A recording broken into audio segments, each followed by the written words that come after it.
Well, hello everybody. Welcome to another live stream for History by Podcast.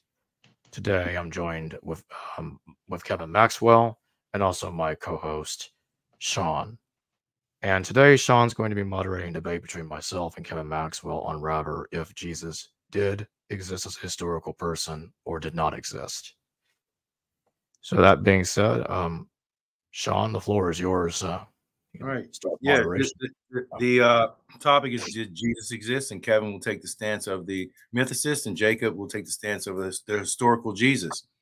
We're going to start out with 2 5-minute opening statements, and then we'll have 5-minute rounds thereafter.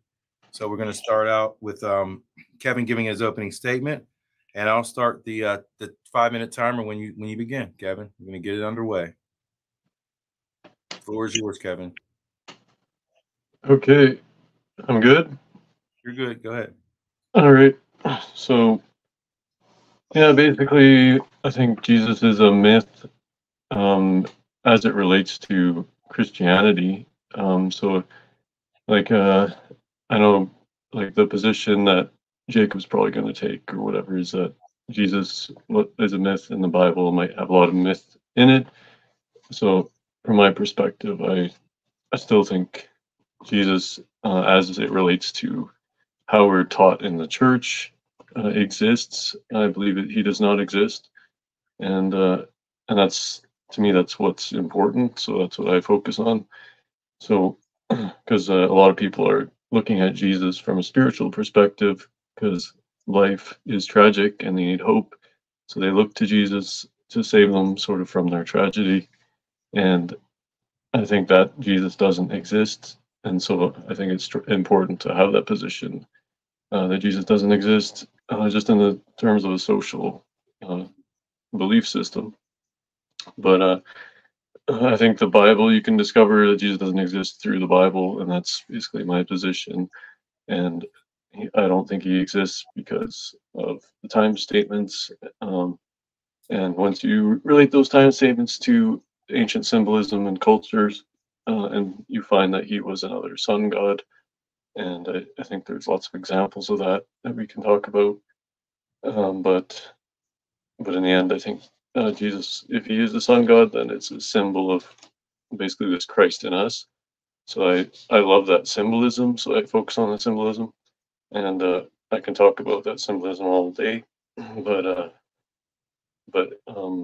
as far as does Jesus exist, I don't think it matters in the sense that if there was a real person as well, because even Josephus, I think that's where we get defending a historical Jesus is really when you read Josephus, and even Josephus has a lot of symbolic language, and like he talks about the death of this lamb, and the death of the lamb like represented the end of the age of Aries, for example. So when I read Josephus, it's hard to understand, and to me, it's symbolic language as well. Even like the destruction of the temple, you could say is a symbolic destruction.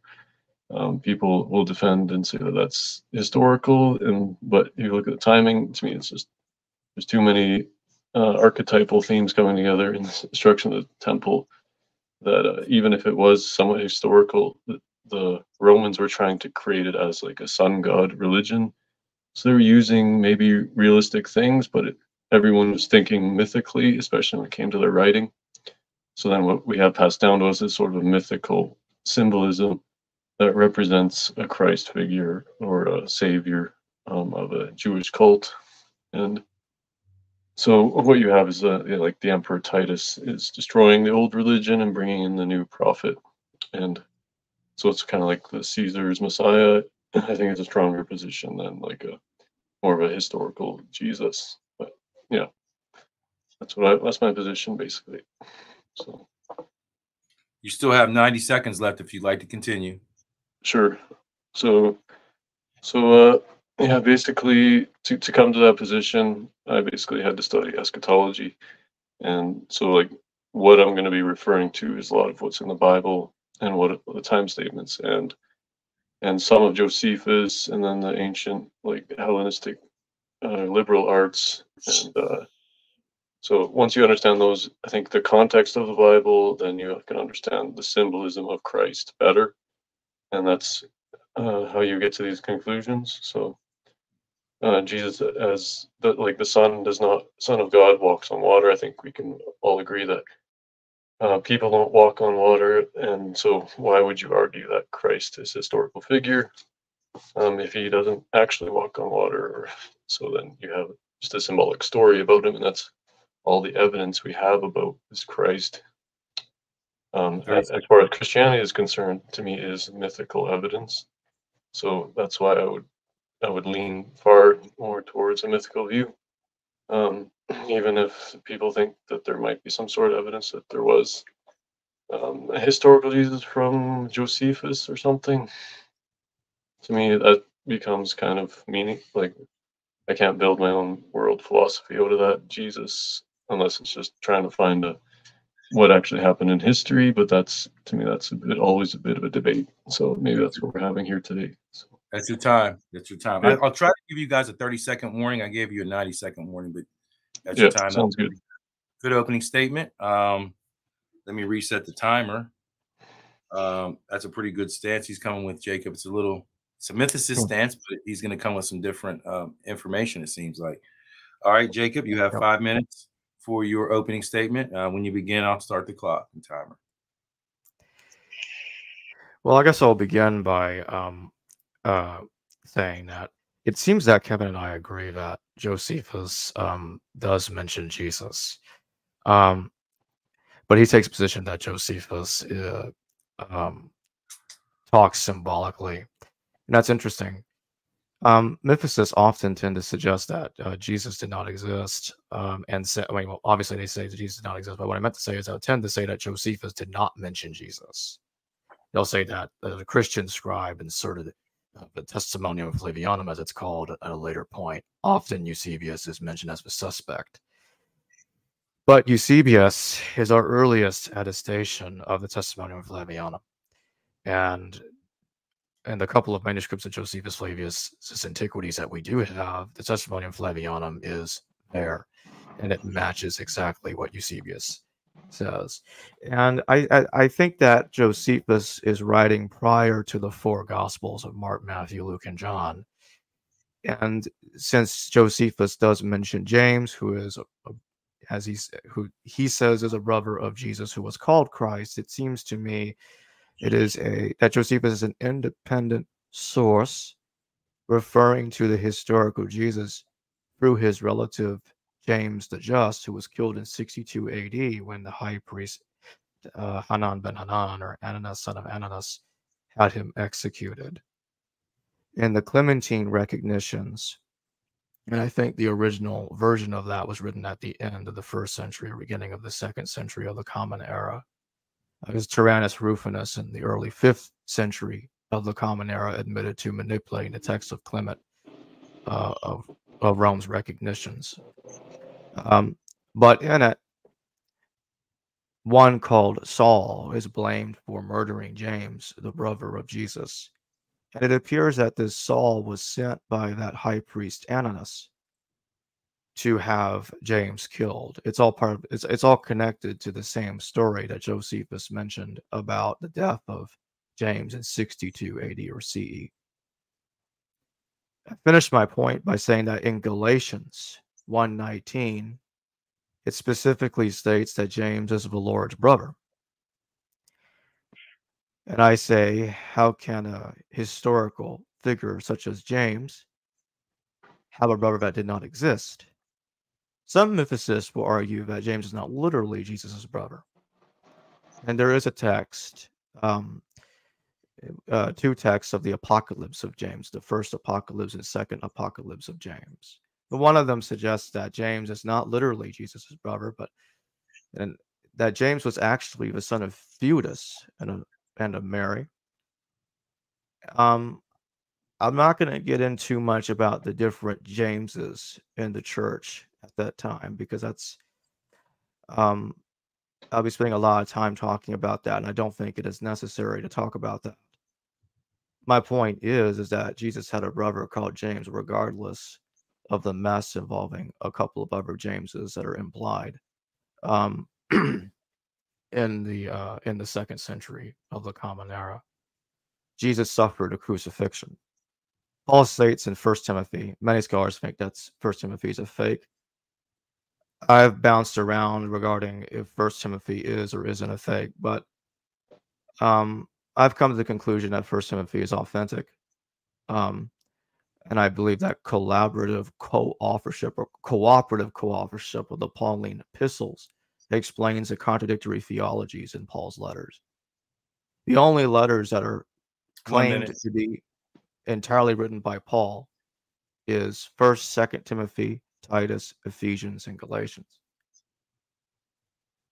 So when you look at the other letters, they are co-authors, and we get different views. We have at least 3 different views about who killed Jesus in the letters, and I think I'll have to get into that in our response a little later in this debate. One last thing that I'll say before I run out of time is that Tacitus mentions that Christus was crucified in the reign of Pontius Pilate, and he gives a very negative reference to him. He does not like Christus at all. He describes him as being a bad person, implying terrorist or evil person.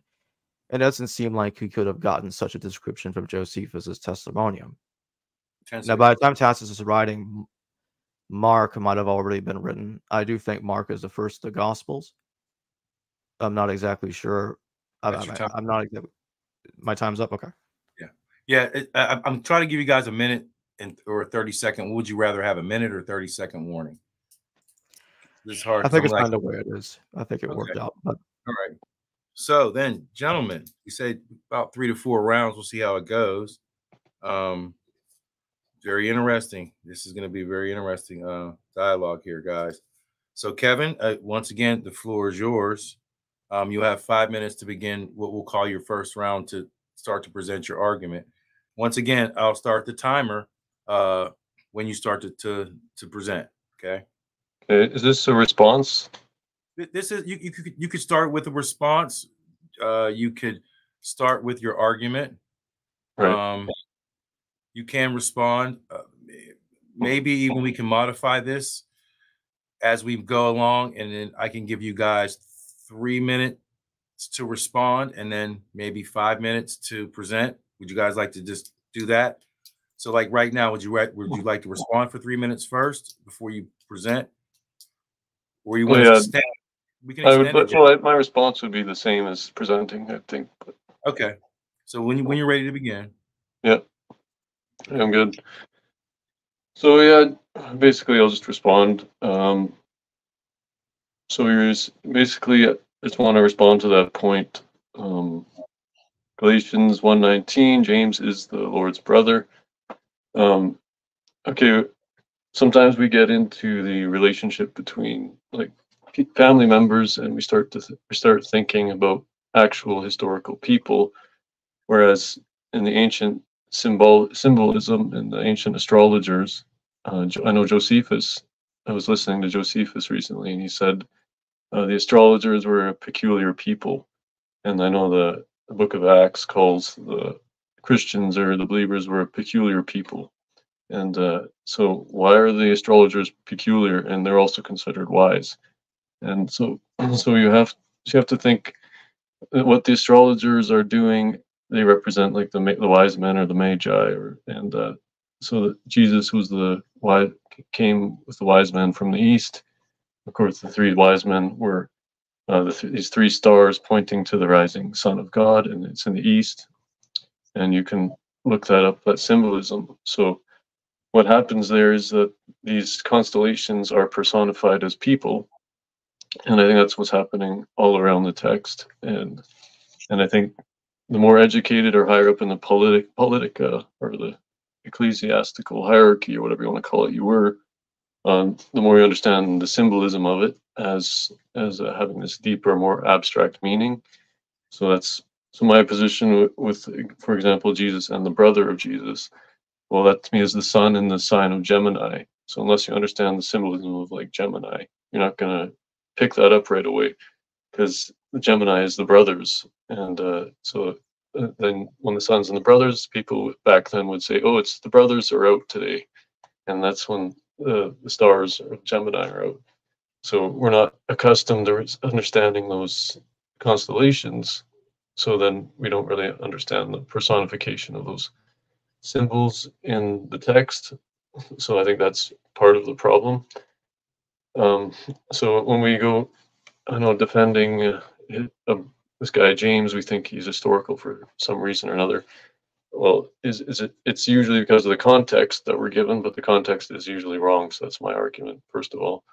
And I think it's wrong to such an extent that I would challenge a lot of history in this part of history, because we're taking bits and pieces and we're throwing it around. But we know that there's all these different gospels being written, and they're all contradict in ways that match the ancient symbolism of the stars. And then you have, again, there was these brothers who were the 12 disciples, and the 12 disciples are, of course, they need to be 12 because there was 12 tribes of Israel, and those were also the personification of these 12 signs of the zodiac. In Genesis 49, they get the blessings according to the signs of the zodiac. Josephus says 12 stones are the 12 signs of the zodiac. So we have to be able to look carefully to see, is this a personification or is this a historical person? And so I would argue that a guy who walks on water is the sun god, and the brother of the sun god would be when the sun is in the sign of Gemini, for example, or something like that. And or you could even say the sun and the moon, because in Egyptology you have Horus and Set, and they're brothers. And so brothers is a very popular theme. Of course, consciousness was masculine in the Greek language, so you have the personification of consciousness is Christ, and the brother of that consciousness would be like the false. Sorry, you were saying something? 1 minute. I'm sorry. Continue. Yeah. Okay. So you have Horus and Set are brothers. Of course, Set is the god of death, and the brother of Set is Horus. He's the god of life, who brings life in the spring. So I don't see why you can't say that Christianity isn't doing the same thing, and or trying to do the same thing, and turning it into a history would be the wrong thing to do. So you have to be careful. To me, I have to be careful believing that this is history, because they didn't really understand the science, and because they're trying to win people over to be passive to the government and to submit to the government, and to basically be obedient and worship this higher power as one of their emperors, so that they could believe that their emperors were gods on earth. And yeah, sounds good. When I say time, you can finish your last sentence. Don't, okay. You can finish. Right. We understand. Basically, I'm done though. So yeah, that's a pretty good first round. So you're setting the bar to where you're making the connection between mythology and humanizing it to a degree, is what you're trying to say, trying to articulate. Jacob, I don't know if you want to start out rebuttaling what he said or going into what you. Yeah, I'm going to do a rebuttal. Okay, so still 5 minutes. That's what we're going to stick to. Yeah, 5 minutes. That's how. Okay, whenever you begin, Jacob. I'm not really understanding where you're coming from when you're claiming that all of these different descriptions about Jesus in the New Testament all connect to astrotheology. That seems to be the argument that you're trying to make. But I want to go to Paul's letters for a second. First off, I obviously agree that Jesus didn't do those miracles. I'm not a theologian. I'm not a Christian. I'm not making that argument, just to be clear. But in any case, when you look at Paul's letter to Galatians, for example, Paul seems to be very, very upset in Galatians. He's mad about something. And I think it's important to understand what was Paul mad about when he said, I confronted Cephas to the face. Cephas is Simon Peter. And he also had an argument with James, who he called the Lord's brother. If this is all an imagination, if it's all astrotheology, what exactly is Galatians about? because Galatians doesn't make any sense to me in that context. I recently interviewed Professor Robin Faith Walsh, and she said something basically along these lines that that doesn't make any sense to her, that Paul, Cephas, and James are having this argument, yet they're all making up Jesus. So what's the contention then? Is the contention basically them disagreeing about how they're making up Jesus? That doesn't seem like what Galatians is about to me at all. Some mythicists, like the Dutch radicals, would try to get around Paul by saying, "Oh, all his letters are fake," and they don't even go as far as questioning if Paul even existed. Some of them will say Paul is Simon Magus or he's somebody else, to try to get around Paul being a source for the historical Jesus. Paul was probably writing in I go with the late 40s, Common Era dating for most of the letters, early to late 40s. Many scholars would date the letters to the 50s CE, so about 15, 20 years after Jesus died. But that's a fair estimate in my view. And Paul claimed that he had a vision of Jesus. Yes, Paul never met Jesus, as far as we know. That's true, as far as we know. But he did meet James, Jesus' brother.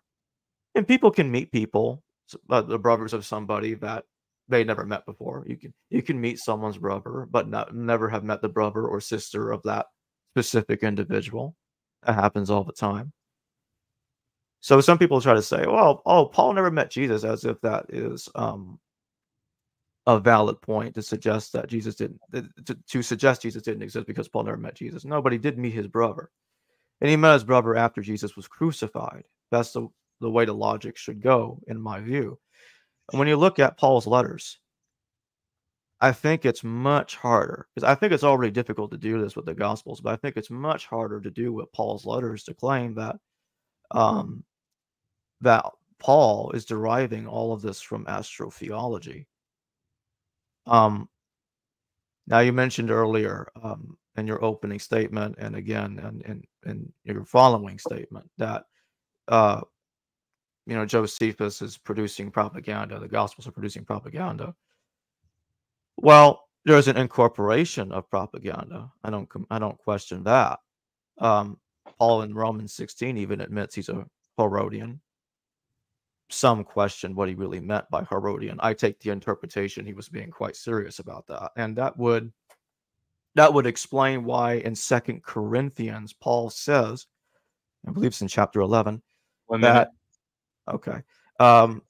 that Paul fled from King Aretas. That's what Paul says. He fled from King Aretas of Nabatea. Now, why was he fleeing from King Aretas? Well, you go to Josephus. Josephus says that King Aretas and Herod Antipas were having a bit of a conflict because Herod Antipas's wife, Basilius, she's the daughter of King Aretas. Antipas divorced her to marry his own niece, so that offended King Aretas, and he attacked the Herodian kingdom in 37 CE and down there in Jerusalem. So Paul was fleeing from King Aretas, and he's fleeing from Damascus. So I infer from Romans that Paul was fleeing from him because of his mere Herodian relationship. So Paul would have been a target by King Aretas because he's related to the Herods, and Aretas wanted to destroy the Herods. Wrap it up then. Go ahead. You can finish up. I'm done. That's fine. Okay. Well, again, so now Jacob, your rebuttal is, pardon me, that why would there be a contention between, like, Paul and I pronounce it Caiaphas? Why would there be any kind of contention over a mythological character, essentially? Okay, which makes a very interesting second round. Yeah, because I think it's a contention over the historical Jesus, but that's a brief clarification I wanted to give there. Okay.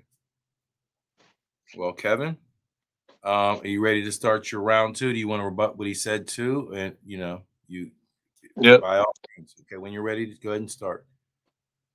Yeah. So you said Paul was upset in Galatians, right?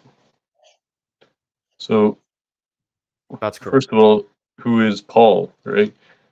People are going to argue that I'm probably a bit out there when I say Paul is a symbolic character as well. And of course, Paul is in this context of this second Exodus happening from 30 to 70 AD. And his job is to basically bring everybody from the old covenant into the new covenant. So what's Paul doing in Galatians? Well, he's trying to convert people away from the brother of Christ, or whatever you want to call it, to Christ. So he's bringing up brothers, and he's arguing about doctrines, and of course that's what somebody does who's trying to bring people from a covenant that's under darkness to a covenant that's in the light. That's all symbolic language, so I don't see a problem with taking that perspective at all. So to me, you just look at the bigger picture of what's happening with the archetypes, and then I say, oh, that's what that's about. And it doesn't matter how real it seems or how real what they're arguing about seems. If you know that that's the greater context, then it becomes kind of relevant. But you could also say that he would be upset, like you could say that he would actually be upset if he was a real philosopher and he symbolizes Christ, and even talking about him as a real person. Maybe they use that language to talk about him as a real person, and they could even talk about his brother. It's like, if I'm talking about this guy's brother and I actually mean just the darkened consciousness, well, it's going to be easier just to say the brother. so to me, it can be that esoteric, but my perspective would be that Paul is maybe, because Paul has all these parallels to even Josephus, but Paul's trying to accomplish a goal. He has this agenda, and he's upset because he's trying to bring in these people. He's trying to bring in people and convert them to this new covenant, or this Galatian astrotheology. And Christ, of course, would represent the truth and the way of God, and represent the functioning nature of God. So it would be the personification of the spark of consciousness within everybody. So to me, that would be a real argument, something that you would actually get upset about. And he could be using esoteric, and I believe he does use esoteric language to talk about Christ. And of course, he would be from the family of Herod or the Romans, and he could be fleeing, like in astrotheology, it happens on earth as it is in heaven. So to me, there might be something reflected in the astrotheology that's happening on earth as well. But that's if you read ancient astrology, there's basically the microcosm is the self, and the macrocosm is the stars or the cosmos. So what's happening is happening in both places. So that would be something to get upset about, and the mythology happens between those two places. So it's trying to bring people into alignment with the functioning nature of the universe. That set aside, that would be something to get upset about. So then you create a character that gets upset when he can't bring people into this new covenant or the promised land. And it's a symbolic promised land as well. So this is an archetype that's being copied, and the New Testament's taking it kind of out of context, and there's going to be arguments happening. But we can't mistake those arguments for something that's historical, because the whole thing was a copy of this old one. What was that? 1 minute. Yeah. So yet they're making up Jesus. My argument to that is Jesus is symbolic, so you can get upset about it. It doesn't mean that there is a historical Jesus. We can't really even define consciousness, so we're arguing about Jesus right now. So Paul is writing in the late 40s and 50s, years after Jesus died. Of course, Jesus dies at this symbolic period in history on a calendar created by the Romans. So this is all Romans. They had control over the history. What is Paul getting upset about? Again, Paul, I think he could be a created character to fulfill this role of like a Moses. He fulfills more the Joshua. If Moses is Jesus, then Paul is Joshua, and he's leading them into the promised land. Right? So he's almost fulfilling this role of Joshua. But okay, that was pretty good. Round two. What I'll do is because I'm not taking either side, I'm a moderator, I'll formulate some questions that we can get to You know, when you guys are concluding, and maybe do an extra round to answer the questions that I'll formulate as you guys are going. All right. Pretty good round two. Kevin, Jacob, are you ready for your rebuttal? Yeah, I'm ready to give my 5-minute rebuttal. Okay. There's a couple of super chat questions I think we should take after I give my rebuttal, and we'll go back to the rounds. Why can't I see the super chat? I don't know. Anyway. Settings aren't right. I don't know. Go ahead, Jacob. Answer this. All right. You want to do your round first? I'm sorry. Yeah, I'm doing my round first. Yeah. Okay, when you're ready. So I'd like to respond to the claim that Paul was a created character and that he parallels Josephus. Yeah, those parallels to Josephus are that some people talk about are mostly based upon the parallels between the Book of Acts and Josephus. Scholars like Professor Steve Mason, and Josephus is Steve Mason is a Josephine scholar, and he's also doing his own translation of the works of Josephus Flavius. Steve Mason argues that that Luke Acts made use of Josephus. I agree with him there. But I also take it a step further because I also agree with Professor Bartosz Adamczewski, who I've also had on the channel. Bartosz says that all 4 Gospels post-date and utilize Josephus. So I agree with him there, although I don't think any of that would negate the historicity of Jesus. And just to be clear, neither of the professors I just mentioned, neither of them think that it negates historicity of Jesus. Both of them advocate the historicity of Jesus, just to be clear.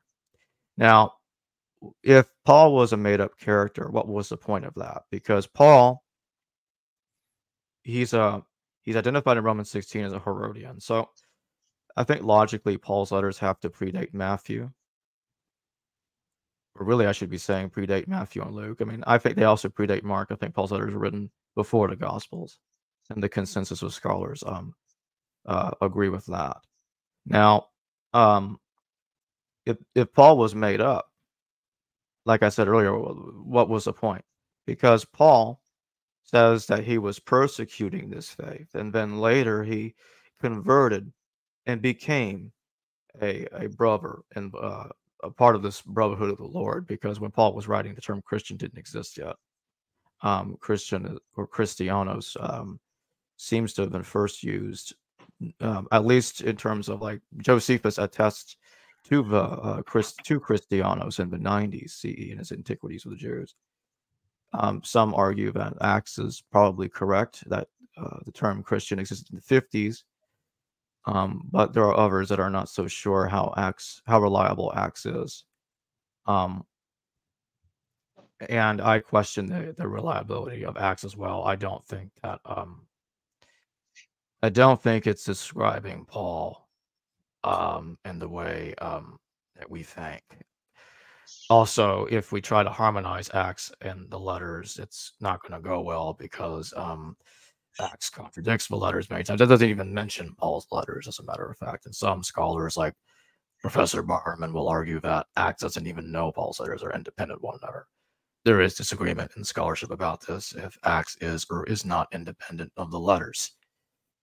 That being said, when you look at Galatians, I want to stress over Galatians, just as I did in my previous rebuttal. Galatians is not about arguing the different aspects of the astrotheology of Jesus Christ. It's about the law and why the law should be dismissed and abolished. Because Paul states in Galatians very clearly, yet he says the crucifixion of Jesus frees them from the law. He thinks that circumcision is no longer required because of the death of Jesus. He uses the death of Jesus as his central, to make his central point in Galatians, with the law is to be dismissed because of the crucifixion of Jesus. It no longer applies. And Gentiles do not have to be circumcised to become Jewish, to become part of the faith. One last thing I'll say, and the time I have left, is when you look at arguments like in 1 Corinthians when Paul states, I am of Apollos, I am of Cephas, or I am of Christ. So he's aggravated over these different sects of early proto-Christians, if you want to call them that, over different factions of this Brotherhood of the Lord, the pre-70 to pre-90 Christians, because again, the term Christian came into being in, at least in terms of, we only know for sure by the 90 CE, and they appropriated Paul's letters obviously as their own. Now, one last thing I like to say is that you look at Romans 9, and I'm going to have to get into this further in my next rebuttal. That's your time, Jacob. That's your time. You're at 5 minutes. I'll finish that point in the next rebuttal then. Okay. Yep. Well, we have 2 rounds in right now, guys. Jacob, you said there were some super chat questions. I can't see the super chat for some reason, but yeah, let me pull them up for you. Okay, here we go. Seems strange that the Son of God didn't start his mission until he was about 30. Anyone care to speculate how Jesus spent his 20s? Would you like to take that, Jacob? Or yeah, I guess I will. You're better equipped to answer that question. You want to take that question? Seems strange that the Son of God didn't start his mission until he was about 30. Anyone care to speculate how Jesus spent his 20s? Yeah, I think that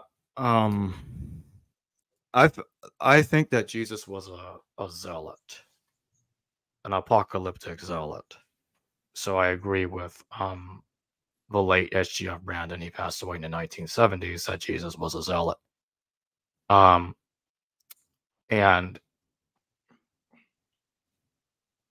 Robert Eisenman, I agree with him that Jesus was a zealot as well. I do not agree with what Eisenman thinks about the Dead Sea Scrolls, about the dating. I'm not talking about that. But I think Eisenman does make a good point in James, the brother of Jesus, at the end of that book when he says, who and whatever James was, so too was Jesus. He says something to that effect at the end of at the conclusion of James, the brother of Jesus. And I think that's a true statement, because if James was a zealot, then so was Jesus. And James and Paul were in conflict, and James was promoting Torah orthodoxy, and Paul was promoting anti-Torah ideas. Again, a very strange thing to be making up if Paul was a fictitious person. So one last thing I'll say, because I don't want to take too long to respond to this question, is I think Jesus was probably just running around with zealots, running around John the Baptist, and John the Baptist would later baptize him. It's hard to know exactly what Jesus did throughout his life, because it was like 18 years or so of his life that we don't know much about, or anything at all. A little dark age in Jesus' lifespan, unfortunately. The Gospels that we have are 2nd century of the Common Era. They're attestations to Hebrew Matthew, a lost text that probably was written in the 60s CE. It's lost, but it is cited. It did exist. Papias cites it. Jerome, Eusebius, Epiphanius, and many other church fathers talked about this lost Hebrew gospel regarding Jesus. It's not the same gospel as our Gospel of Matthew. It was Hebrew. It was a Hebrew Gospel of Matthew, but it looked very different, as even some of the church fathers admit. It's not the same text as our Gospel of Matthew. It's just incidentally also called the Gospel of Matthew. Other than that, they're very different. I do agree with Dr. James David Odlin that there was an original Gospel of Thomas, probably composed in the 30s. And I think it was a Torah Orthodox text. I think a Gnostic in the 1st century CE modified it. Many, and as I admit, this position is not held by many, that Thomas predates 70 CE. That most scholars state Thomas, the entire Thomas. They don't even claim it was an original version. They think the whole thing is just written either in the 2nd century or 1st century CE. That is the consensus. But there are some scholars on the Gospel of Thomas that talk about the Gospel of Thomas, and they think it predates 70 CE. I'll end my answer there. Okay. You have anything else in the super chat, Here we go. I can't pronounce the name. Why not first argue the minimalist myth position? That seems like a question for Kevin, so I'll let him answer. Why not first argue the minimalist myth position? I don't really know what that position means. What does he mean by minimalist? I'm not quite sure. I'm pretty deep into mythology, and I don't know there was a minimalist myth position. To me, there's an abundance of evidence and thousands of books on the mythicist position, so I don't know. Yeah. I'm not quite sure what the minimalist myth position is. It might be referring to he might be talking about Richard Carrier's, Dr. Carrier's mythicist position. Yeah, I've never heard it looked at as from a minimalist position.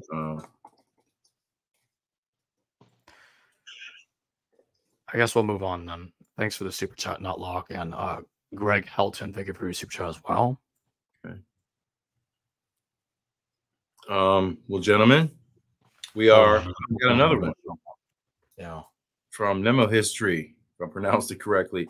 While debating the historicity of a given text, aren't all appeals to that text for justification instances of petito? The extra textual argument is necessary. Interesting. It looks like a question for me. Yeah, that was something I was going to ask later. I'll wrap my question into it then, Jacob. And what I was going to say was we have Paul, who leads a radical revolutionary movement from Jerusalem through Asia Minor, etc. It's a radical movement. He's in all kind of trouble.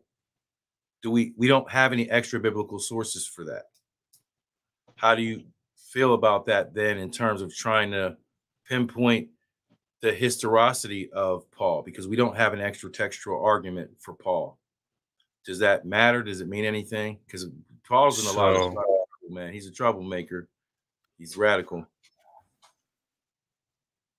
So I'm going to have to bring up Professor Eisenman because he did argue that there's a character called Saulus in Josephus. He's a Herodian. Josephus specifies that Saulus is a Herodian. Eisenman identifies him with Paul the Apostle. I currently doubt if that's Paul. I don't think that's Paul. I guess I'll get into my argument regarding Saul of Tarsus then.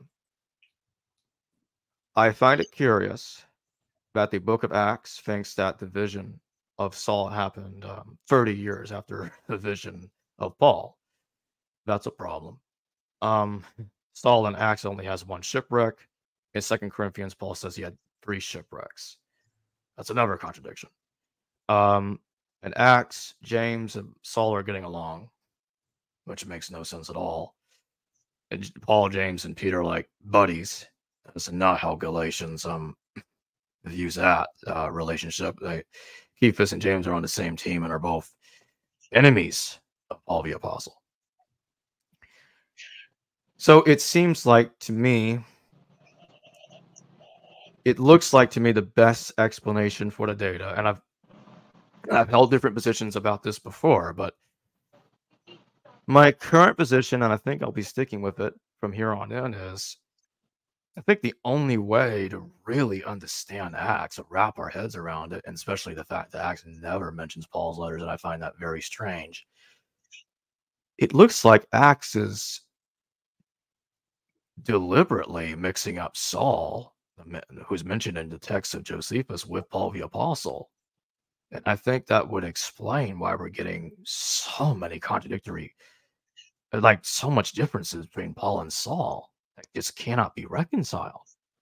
And that's why there's scholar after scholar arguing that Acts is just not reliable, or Acts should be dismissed. Bartos dismisses Acts completely. He does not use Acts to reconstruct the historical Paul. I can't say I blame him, because the contradictions are endless. That you just can't, there's no way of apologizing for it or harmonizing it. So either Acts is just making things up, or the person acts, or the Paul in Acts is a different person.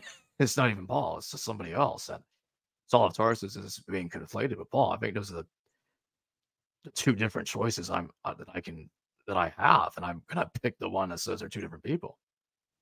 But that is my view, and scholars that is not a solution. I'm going to admit this right now, right out of the gate. To my knowledge, that is not a solution that scholars have gone with, or any scholar that I know about at this time. Saul and Paul are two different people. That is my view. So I just want to admit that right out the gate. Okay. Do we have anything else in the super chat, Jacob, or do we want to move on to round 3? Yeah, we do have a couple more. We have a member chat. Jason Cucolo.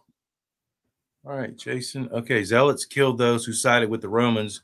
When you say I think Jesus was a zealot, do you think the real believed in violence or nonviolent? Gandhi, Dr. Martin Luther King Jr., offshoots of zealots. That's an interesting question.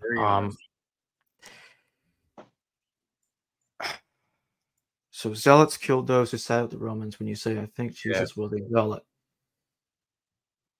do you think that the real believed in violence or nonviolent? Gandhi, Dr. Martin Luther King Jr., offshoot of zealots. Well, Gandhi was a pacifist. Right. He wanted to. He obviously understood that he was in conflict against the British, who were in control at the time that he was living. But Gandhi wanted to express his disagreement and disdain for their rule without using violence. I do not think the historical Jesus refrained from violence. There's a verse in the Gospels, one of the Gospels, that says, sell your clothes and buy swords. And there's another that says, I did not come here to bring peace, but a sword. I think both of those things would probably have been in the Hebrew Gospel that is lost, because it's a Torah Orthodox text. I think it would have taught zealotry. It would have portrayed Jesus as a zealot. And that would explain why Paul was in conflict with Jesus' family and his friends in Galatians, because they obviously continue to follow the ways of zealotry. And Paul's like, no, we need to get away from that. So no, I do not think Jesus is an equivalent of a Gandhi and Martin Luther King Jr., because Jesus was a zealot engaged in violence, sword fighting, all of that. He was crucified because he was a zealot, because he was viewed as a threat to the Roman state, to Pilate's control of Judea at the time that he was living. Good answer. Yeah. It's the pacifist versus the aggressor zealot argument. We have any other super chat questions, Jacob?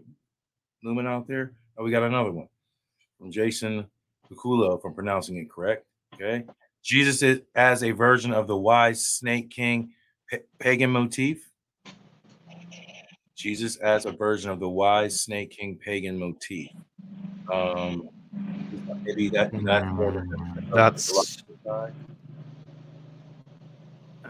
I would have liked if Jason provided some more information about that. Yeah. I'm not going to respond. I think Kevin is better to respond on this point. Right. Well, yeah, like Jesus is many things. I think he fulfills the snake. Obviously, John 3:14, Jesus, just as Moses rose up the bronze snake in the wilderness, so Christ, the Son of God, came to so love the world that he gave his only Son, etc. So Jesus fulfills the serpent in the Garden of Eden. Yes, I believe that. I think the Gnostics believe that as well. I can get into that more. I don't know if this was a sort of a statement or a question. It looks like your statement with a question mark on it, but yeah, that's another symbolism of Jesus. Of course, the serpent symbolizes new life, and the serpent in Eden was a symbol of wisdom. It was on the tree of knowledge, good and evil, and then Paul promotes the knowledge of good and evil in Hebrews 5, chapter 5, saying you should discern between good and evil. So then Paul's continuing that sort of Christ. He's almost continuing that Gnostic Christ. So then there's an argument there that Paul believed in the Gnostic Christ, the symbolic interpretation of Genesis, and therefore Jesus didn't exist. So there's definitely something there to look at when it comes to understanding the symbolism of Jesus, and that would support, I think, the mythicist argument. So I have a question for you, Kevin, before we get to the next couple of super chats, and then we'll return to the. Then I think we should return to the debate, the rounds. When you look at the Gnostic text for information, for clarity about the mythical Jesus, do you argue the Gnostic tradition predates Christianity, or do you go with the position that many take that that Gnosticism is a later view? Well, I haven't dove into it a lot. I know there's like the Jewish Gnosticism, and the Old Testament definitely has the same symbolism as the New Testament in terms of the astrotheology. And I believe the Egyptians had their own version of Christianity that could go back 40,000 years if you study the Sphinx. So in a sense, you could say Gnosticism in terms of the inner knowing of God, or the Christ consciousness reflecting itself in the cosmos, or whatever. You could say that that's basically as old as mythology. But in terms of a purely Christian form of Gnosticism, it's hard to say how old that was. But yeah, I don't know. Okay. We have another one from Thomas Rhodes. Jacob, there were 3 crucified, all rounded up by the same cohort sweeping the garden that brought Jesus to the Roman authorities, just to reconstruct facts. It's more of a statement than a question. Oh, no, I'm sorry, I think I know what he's talking about. Yeah. Okay, no, I see. He's talking about a text in Josephus's autobiography that mentioned that that Josephus had seen 3 of his former colleagues being crucified in 70 CE when they were walking up to Tekoa, going away from Jerusalem. I think it's, if I remember correctly, it's south of Jerusalem. But it's in any case, it's probably, I think it's south of Jerusalem, Tekoa. But anyway, regardless, he was going up to Tekoa, away from Jerusalem. He comes across these 3 men. He doesn't name any of them. Being crucified in 70 CE. So he goes up to Commander Titus. Titus was the one that led the siege of Jerusalem. And he asks Titus, he begs Titus, can you let these 3 men down, please? So after some convincing, Titus lets him down. He lets him down. Actually, from the way Josephus tells us, he didn't really seem to need much convincing at all when Josephus brought the point that they were former colleagues of his. He went straight away to take him down from the cross this second. So a physician tends to them. Unfortunately for Josephus, 2 of them die, but 1 survived. Some think that the crucifixion story there, the survival of that 1 man, inspired details regarding the Gospels version of the crucifixion of Jesus. Hugh Schoenfield, the late Hugh Schoenfield, the 20th century common era scholar, he argued that Joseph of Arimathea, in fact, he might have been the earliest author to argue this, as a matter of fact. I'm not certain of that, though. But to my knowledge, he's the earliest person to argue this. And Hugh Schoenfield was quite a big name back then, still kind of is today. But Hugh Schoenfield thinks that Joseph of Arimathea was crafted out of Josephus. So he thinks that, in that sense, Joseph of Arimathea is a fictitious character created as an offshoot of Josephus Flavius. Professor Dennis MacDonald also thinks that Joseph of Arimathea is a fictitious character, but for different reasons. In my position, when I was younger, I thought the parallels were interesting, but after thinking about it, I'm like, nah, I just can't go there. I can't buy it. I think Joseph Murphy and Josephus are two different people. I get why some see parallels, but in the end, I think they are too thin, far between. That's my answer. Okay. All right. You want to go back to the rounds now, gentlemen? You're gonna save the other super chat questions. We don't got any more right now, so okay. I guess we can. All right. So we're gonna be starting round 3, and then we had a little bit of pause for the cause, if you will, with the super chat questions. Kevin, are you ready to begin your third round to rebuttal anything that you said? Yep. Okay. About 5 minutes. Yeah, when you're ready to go, I'll start the timer. Yeah, okay. So my big question I want people to think about is like, why were books like Acts put in the Bible if it's so important that Jesus was a historical person? Why did the Romans decide to include books like the Book of Acts and books like the Book of Revelation if the historicity was so important to get to? And so that's going to help us, because I know the struggle is real with when you read books like Galatians, and it seems like he's talking to an actual church and an actual like historical location, and like I still kind of struggle with that. I can tell, like, it still kind of hurts your head to try to think about this as sort of like a symbolic person or a church that he's talking to. But why are all these other books written, and why are there these basically fictional, like, larger archetypes going on that these books are supposed to take place in, that basically modern science has proved wrong? Like, the Bible talks about the flat earth, and it talks about so when there's these big archetypes like this Exodus story and the splitting of water and God's walking on water, why is there this bigger narrative going on? And then why is there this character named Paul put in? Specifically, why did they put Paul in the book of Acts and have him symbolically go blind for 3 days? When the number 3, of course, is the symbolic. The sun appears to die for 3 days because it doesn't move. And the philosophy of Cicero is when something doesn't move, it's dead. Which brings me to something I want to respond to that Berman says. He said Galatians is about the law.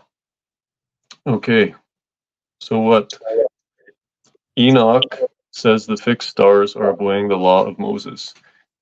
So when they looked up at the sky, they saw the stars that were moving straight across the sky because they thought they were moving, so they thought they're alive.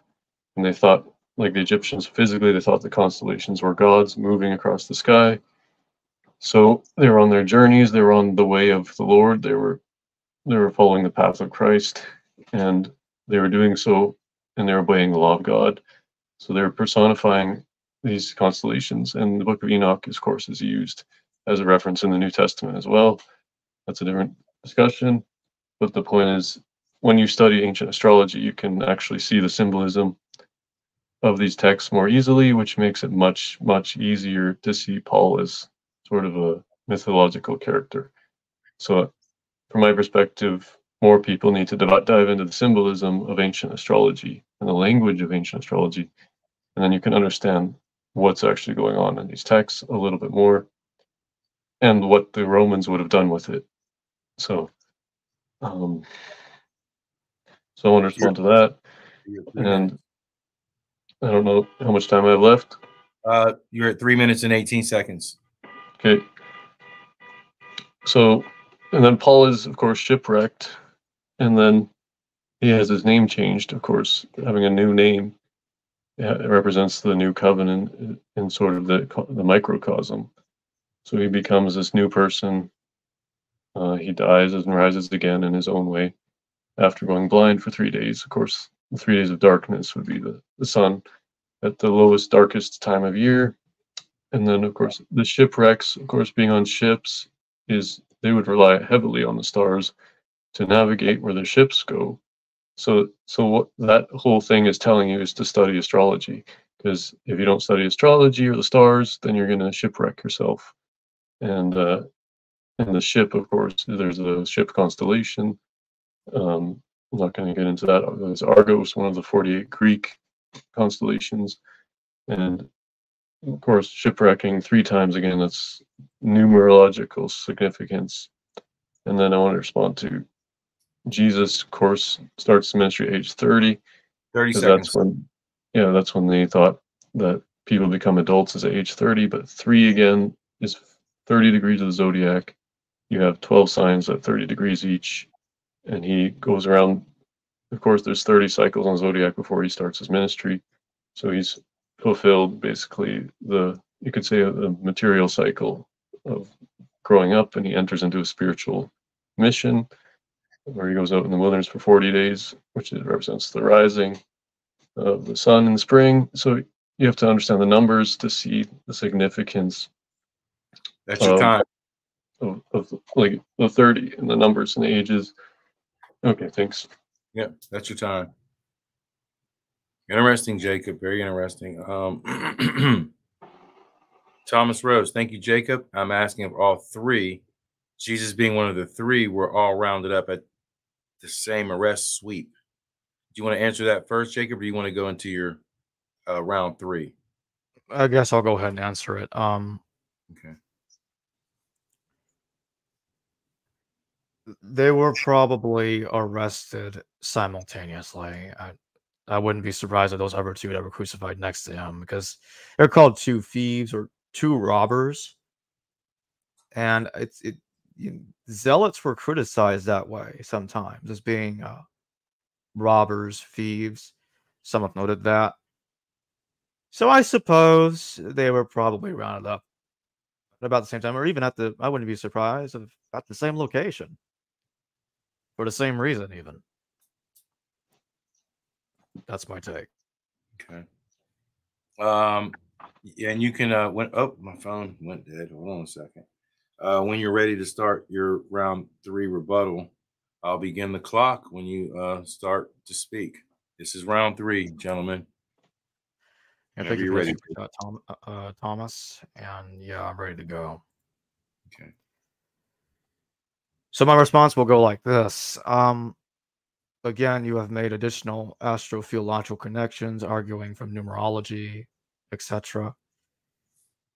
And what I'm wondering is that since you're arguing all these points, you even argue that the shipwreck is astrotheological, even though Acts and Paul and these 2 different shipwreck stories that were being told, it doesn't seem to specify that any of us had a cosmic significance in the context that we're being told about those shipwrecks. There's no argument or connection being made to the stars and the cosmos in any way. I don't see any evidence of this, so I do wonder how you're going to tackle that. And if all of this is just astrotheological, then how do you think that this movement even started? Like, what was the point? How did the fictitious made-up Paul come to be? How did the fictitious how did Jesus get made up? Why was he made up? How did he come to be? What were the steps? What were the reasons? What were the causations behind it? Behind the religion centered around these 2 people, Paul and Jesus? Like what was the cause? That's what I would like to know. And I don't think, maybe you tried to give that answer earlier, but from what I can tell from what you've said in prior rebuttals, including your opening statement, I'm not seeing a causation or a given reason for why it actually emerged into existence. And still, my primary issue I'm going to have with this is that, again, I don't think my point about Paul being arguing against the Torah, arguing against Jewish messianism, I don't think that can be explained away so easily by categorizing that within astrotheology. I just don't see that. Yes, did Paul have a vision of Jesus? He did. That's what he claims. He claims to have had a vision of Jesus. Now, Paul did go around in Galatians and then I think in both 1st, 2nd Corinthians, if I remember correctly, stating, I'm not a liar. Now, that's interesting that he says that, because when he says I'm not a liar, then he must be called a liar and by others, and it looks like that that he was. If they're calling him a liar, again, my question earlier that I gave earlier still stands. What are they fighting about exactly? Again, I'm not seeing any evidence of astrotheology. They're arguing over if the Torah is applicable or not, and Paul takes a position that is no longer applied because the death of Jesus has released himself and his followers and everyone else, quite frankly, from needing to abide to the law any further. That's the central argument that Paul makes in his letter. He's also upset that there is division in the church, and he says that only his faith is correct, and that's why he mentioned other church leaders in 1 Corinthians, and he's very upset at them for dividing the movement, like Cephas, apparently the other Christ, whatever that means, the sect of Christ. That's very strange. Apollos, Cephas, yeah, he's upset at these different movements that reject his message. And again, the crucifixion is central, and we see that James and Cephas appear to believe in the crucifixion just as Paul did. Everybody in the letters believed in the crucifixion. There's no evidence that anybody actually rejected the crucifixion, and that's the central point that I want to make. And in 1 Timothy, Paul says that Jesus appeared before Pilate.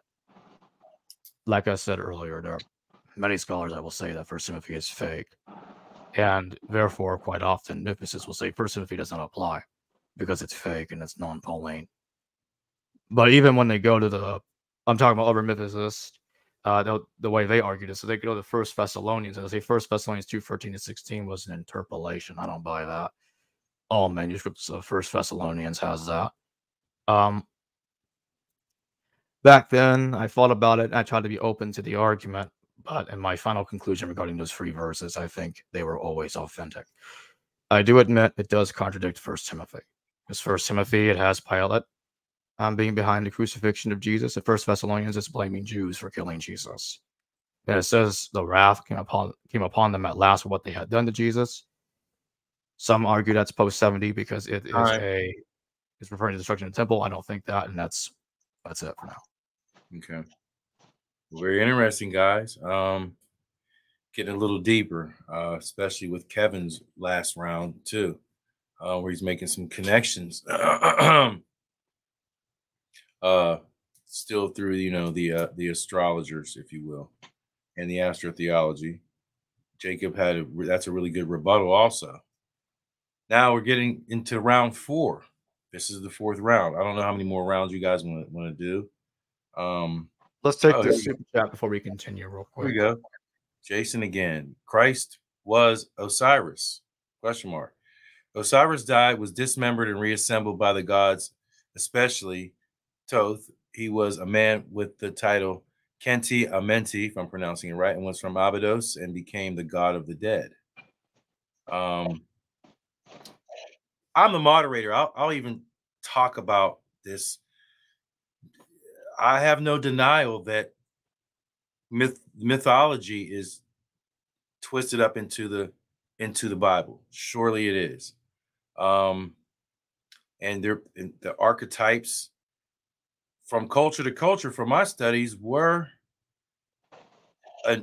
rendered differently, but they're really the same archetypes. The comparative mythologists that I read up on, they do an excellent job of showing the archetypes, even as far back as Jung, from culture to culture are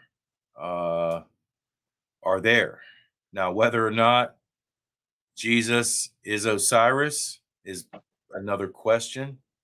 None of the mythologists or comparative mythologists that I follow, they tend to stay away from the biblical narrative and don't include the biblical narrative or the Bible in their research. Though one archetype from the Old Testament is definitely Deuteronomy 36 or 38, off the top of my head. I forget which chapter it is, but Yahweh wields the lightning sword and arrows, no different than any other mythological character that wields a hammer, a mace, a spear, a sword, arrows. The archetype is there with Yahweh from the Old Testament. Also, I would absolutely say that Yahweh follows the same pattern as Ares, as Horus, or the Mars warrior. Hands down. People might disagree with that. But with the Christ story and Osiris being the same, I don't hold an opinion on that. Some may try to make that connection. Yes, there's still death and resurrection stories for certain. There are more than that across the world. Was Christ Osiris? That's a good question. I'm not going to specifically say yes or no, but we've talked about this with James Valiant, me and Jacob. Mythology is mixed up into it. It seems like that's the thing at the time. Whether you're a ruler, well, rulers definitely had the mythology mixed up into their stories. It was one of the Roman emperors. I forget which one it is now. He died and he rose with the morning star, and it was all twisted into almost like his eulogy, if you will. And I'm like, wow, like the mythology is there. And this is in the high imperial Roman times. So you talk about Augustus? It may have been Augustus. Yeah, this has been years since I've read that stuff. It's, you know, it's interesting that their archetypes are still there. I think this is a good debate that they're having. I don't know what Kevin thinks about that. I'm gonna have to mute my mic. I hear a train. Guys, Kevin, do you want to answer that at all? Kevin? Yeah. You don't have to mute your mic though. You don't have to mute it because I barely heard it. There's a train coming. Yeah. You said you barely heard it? Yeah, barely. It's no big deal. Okay. So was Christ Osiris? Christ, I believe you could say he was a copy of Osiris. Whether he was copied from Osiris, I don't know. But I believe he likely would not have been copied from Osiris, but he would have been copied from the same symbolic system that Osiris was copied from, which would have been the astrological symbols of the zodiac, because you have Osiris, also their mother, in the Horus, of course, is the same symbolism as Christ and Mary.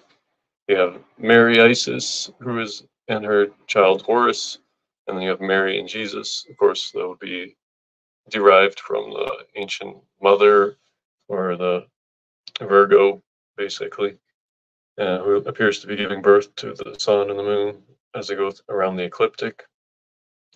So the Egyptians were obviously very heavily into astrotheology, and but of course they liked the night cycle more than the sun cycle because Egypt was too hot. So, but I don't know. That's Osiris, of course, is very obviously mythological, whereas Christ appears to be less so mythological for whatever reason. Of course, dismemberment and reassembly seems a little bit more far-fetched than just a death and a mysterious resurrection for us to grasp. But it's the same general. The dying and rising, of course, is a seasonal, I think, seasonal and astrological symbol, and it's part of the cycles that our bodies are in, and all nature is in. So that we're basically, the myth is trying to explore that from an artistic perspective. Ancient times, Romans would have artistic license to come up with these symbolic mythologies, and we're still talking about these mythologies because they have power, and so it's the same thing, and they're all very interesting because it's the hero's journey, and it's the journey of all of us, really. But was Christ Osiris? You could say in the microcosm, you could argue that's a personal perspective, that Christ is Osiris in terms of he is the pure consciousness.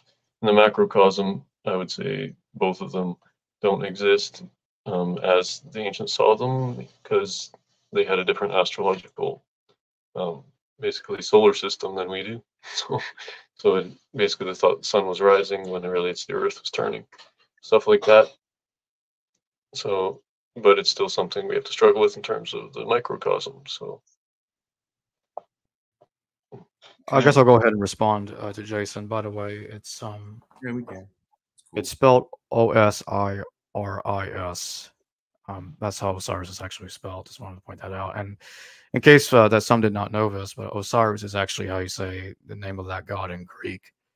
In Egyptian, they actually pronounce it Asar, or some others will pronounce it Asaru. But yeah, I think that Jesus is more like in terms of being similar, he's much more similar to Asar than he ever was to Horus or Heru. Heru, and the parallels, or the fake parallels between Heru and Jesus, are given by the movie Zeitgeist, and although the fake parallels go back much earlier than that, and it's been refuted because Horus never had 12 disciples. There's no evidence of this. There's no evidence Horus was crucified. Horus' story is like almost 100% different from Jesus, and there's practically no similarities. Really, like, and I'm pulling hair here when I say this, that maybe Horus is more like Michael. Like, if I had to force a comparison, because Horus defeats Set, like Michael defends heaven from Satan in the book of Revelation. I don't literally think they're connected. I'm just saying, if you want to look at parallels, that's how I would look at it. Osiris actually dies and rises again because he is at least killed by Set, and he does rise from the dead. I don't recall Horus going for anything like that. And it's like, so I'm puzzled by why so many mythicists, even to this day, they continue to compare Horus to Jesus. I'm like, oh, if you're looking for a comparison, leaving out the daddy there, his father, Osiris, because he actually does die and rise again. I don't think that. I obviously don't think Jesus is Osiris. I think Jesus is a historical figure. I have, thus far, I've never been convinced of mythicism. I don't think I can be. I just don't see a good reason to be a mythicist.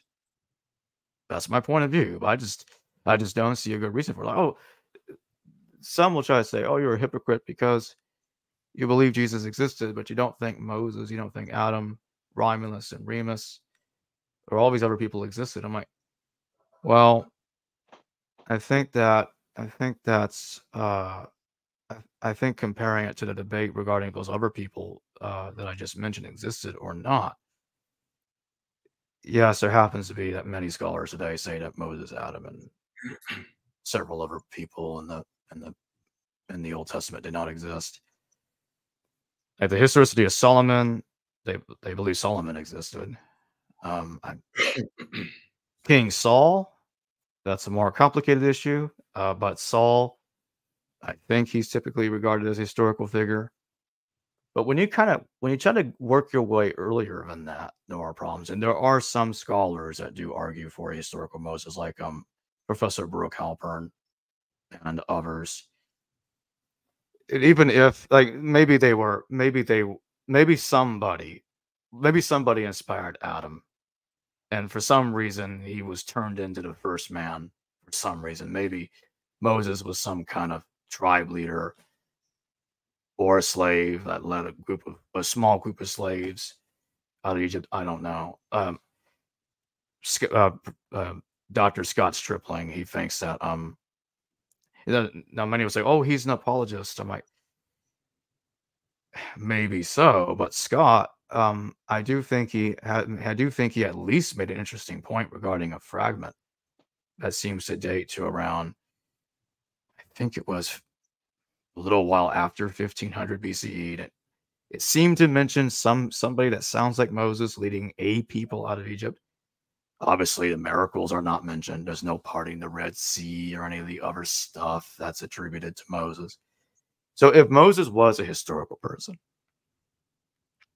then Moses obviously experienced something similar to Jesus. They were both mythologized. They were both highly exaggerated. And that's fine. Maybe the same thing happened to Romulus and Remus.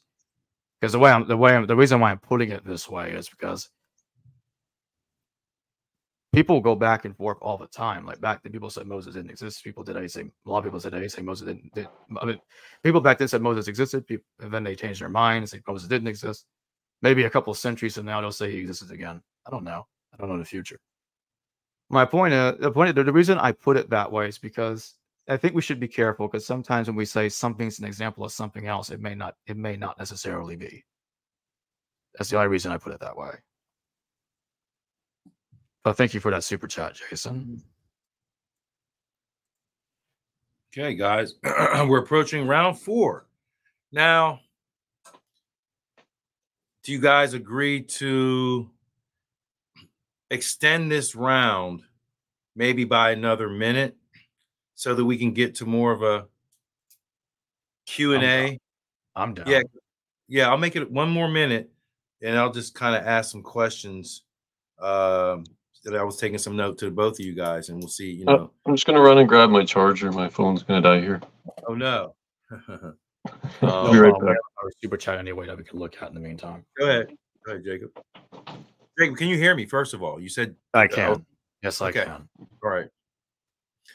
From Jason again. Jason's heating up tonight. I believe Jesus existed, but changing him from a violent Jewish zealot into his current version involves literary motifs based on astrological and mythological motifs. Jacob, you want to take that? Because I'm the moderator. I'm trying not to be too opinionated, but boy, we do see a lot of motifs with the symbolism in the motifs, the crown, the halo, different things. Take that I think it's okay for you to mention that you are historicism. You've been on the show before. And you said so. Yes, I don't think that's a problem. I want you guys to kind of answer. I'm just the moderator today. I don't want to be the guy answering questions. I'm just moderating, but it's always interesting questions. Indeed. So he says, I believe Jesus existed, but changing him from a violent Jewish zealot into his current version involves literary motifs based on astrological and mythological motifs. Mythological, sure. I think regarding the astrological aspect, I would put that at the bare minimum. So I think, from my point of view, I think astrology had maybe had some influence, and you can tell by the way I'm saying that. I'm trying to be generous there, but I think the mythological motifs definitely. Jesus rising from the dead, the Eucharist, Eucharist, resembles Dionysus, and Dionysus was torn up by Titans. Dionysus, they drank his blood like wine, and they ate his flesh like it was bread. So some have pointed out parallels there. That's true in Dionysus. His trial before King Pentheus, some try to say that's a little similar to Jesus and Pilate. And this is going to get real complicated, because there are scholars that they go back and forth on this. Was there really a trial? Some scholars say there wasn't. There was no trial. Pilate just took him straight to the cross, and he got nailed. And then you have others that will say, yes, there was a trial. They believe in an elaborate trial. It was huge. Bunch of people there. And Jesus is being questioned, interrogated.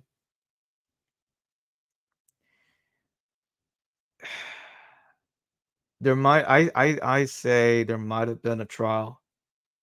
I think it was super fast. Probably lasted less than a day. I mean, I think it happened if there was a trial, it was just one day, and that was it. If there was one. I'm going to mention the Slavonic Josephus when I answer this question, to complete my answer to this question. Now, I'm going to warn the audience right away. There are many scholars that are going to disagree with what I'm about to say. The Slavonic Josephus is regarded as a late, an inauthentic text. They do not regard it as authentic to Josephus. But there's a couple of things that bother me regarding that conclusion.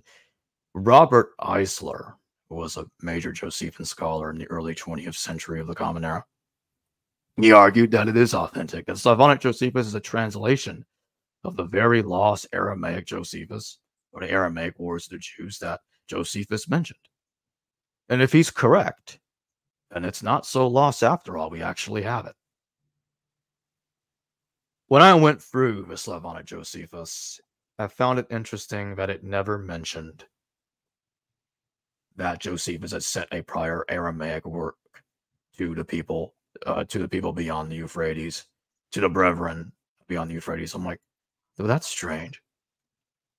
And I was thinking, if Robert Eisler is right, then Josephus, of course, would not have mentioned that because that hadn't happened yet. As the Slavonic Josephus is indeed a translation of the lost Aramaic work of Josephus, then that would make sense. Of course, he would never mention it. Because in Wars of the Jews, he's actually mentioning the Aramaic Josephus that survived later as the Slavonic one. And that's why in the Greek Wars of the Jews, he did mention sending a prior version of the work to the brethren, to the barbarians beyond the Euphrates. And that would make sense because in the Slavonic version, like I just said, he does not mention that. If that is correct, and I think it is, as my personal view, then it's probably written around circa 73 CE. And then the Greek version he was probably working on simultaneously, and he finished that up by 75 CE, and he sent that out. Final point regarding that. This is another argument that I make for its authenticity. The Testimonium Slavianum. For those that don't know what that is, some of you probably guessed. It is the Slavonic version of the Testimonium Flavianum, and let me tell you something. It's quite a strange text. It's going to be very hard to argue that a later Christian made this up. Because in this story, Barabbas and Jesus are the same person. I'm not kidding. Jesus appeared before Pilate. He was released, and then he was recaptured and then crucified later. Yeah. And the Gospels, you know, you got Barabbas, called Jesus Barabbas. And then you've got Jesus Christ. Barabbas is the zealot. He's the terrorist. He's the bad guy. And Jesus is the pacifist. But for some reason, Barabbas is given a break and he's released. Don't worry about that guy. Release him. But the crowd says, but yeah, for some reason, crucify Jesus because he's the pacifist. Now, many scholars, nearly all of them will say there's no way that happened. That's ridiculous. Pilate would not have released a zealot and crucified a pacifist. That's blatantly absurd. That's not Pilate's way of handling things. We know from Philo and Josephus, if Philo was writing a lot earlier than Josephus was, he was a contemporary of Pilate. Because Pilate died about the same year Josephus was born, so he probably died just before Josephus was born. But regardless, Philo is primarily the contemporary one here. And they both don't like Pilate one bit. They talk about him massacring groups of Jews, get-togethers, protesters, rioters. He was ruthless. Now, he did that a couple. I think there's at least 2 to 3 recorded instances of Pilate massacring. I'm sure it's probably a lot more than that we don't know about. Again, we don't have everything. We've lost a lot of text. Something to bear in mind. Oh, by the way, in the Testimony Slavianum, just to finish my point there, the word Christos is absent. Think about that for a minute. The Christ isn't in there. I would like someone to explain that to me. Some try to get around it by saying, well, it's a heretical view. Name me one Christian sect that believed that Jesus was captured twice, released the first time, and crucified the second time. Name me one sect that did not call him Christ while doing that at the same time. I think I can make the bold statement that there is 0 Christian sects that argued that. 0. Not one Christian sect in all of history, to my knowledge, has ever argued that. Ever. That's a problem when you can't provide a single recorded example of one sect or one heretical sect or even an anti-Christian sect that argued this. Then I think the argument falls on its face when someone says the Testimony Slavianum is a later creation. And with that being said, I think it's a perfect example that how Jesus' story was mythologized. You know, they got Barabbas taken in the other half of the story. Oh, Philo of Alexandria, he mentions Carabbas. Somebody asked me about Gandhi earlier and Martin Luther King Jr. I'm like, does Dr. King and Gandhi compare to Jesus? I'm like, I don't think so, but maybe. And I have to go back and look at this again some more, and I will. Philo's mention of Carabbas, but Carabbas was like a peaceful rebel. He wasn't committing violence. Even the Romans didn't know what to do about him. This is happening around 37 CE. And he's going around, he's raising a ruckus, but he's not killing anybody. He's not leading an insurrection. You know? So that's interesting. I mean, somebody could argue maybe Barabbas was the name Barabbas in the Gospels was derived from that. Maybe, and maybe the Gospels pieced that together with what Josephus said in the Slavonic version and crafted the exaggerated trial that we see in the Gospels, or the made-up trial, depending on which position you take. But that's the best that I can. That's the best answer I can give to your question, Jason. I appreciate your super chat. I know it was a long-winded, but I think that's basically correct. Mythological motifs played a huge role here. There were exaggerations and maybe some minimal astrological influences. Kevin, you back with us, Kevin? Yep. Would you like to chime in on that same question? Give him an opportunity to give his answer. Jacob? Okay. What was the question? Here it is. I believe Jesus existed, but changing him from a violent Jewish zealot into his current version involves literary motifs based on astrological and mythological motifs. Well, yeah, my answer would probably align with my argument. So, but yeah, I can answer it, but it's going to be the same as probably my next argument. So, okay, well, guys, in that case, let me make sure my phone is unlocked. How about I'll go 6 minutes, and then I'll kind of do a Q&A, kind of play devil's advocate, if you will, here at the end. So then you can start, and I will consider this being the last round. We've been on for about 90 minutes. So I extended it to 6 minutes. So when you're ready to begin, Kevin, when you start, you can answer and kind of land the plane, we call it. Try to land your plane. Before we start, I'm going to answer the super chat real fast. I'll be fast because this question's off topic. Jason, thank you for your super chat. How historically accurate was Manifu? Mm-hmm. Yeah, that's a question for more like the video on Old Testament, Hyksos and the Exodus, you know, if there's a connection there or not. I think Manifu was probably correct about a lot of things and wrong about some things. But that's the best answer I can give you. Sorry that it was nice and short, but it is off topic, to be fair. Yeah, Jacob, I'll chime in briefly. Manetho, okay. I believe it was Josephus and Sextus Africanus give different years of reign for the Hyksos. So that is where all those sources can be problematic. How long did the Hyksos reign?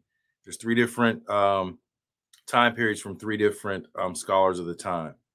So that's something we have to tackle from a more of a composite, maybe even putting in some of the works of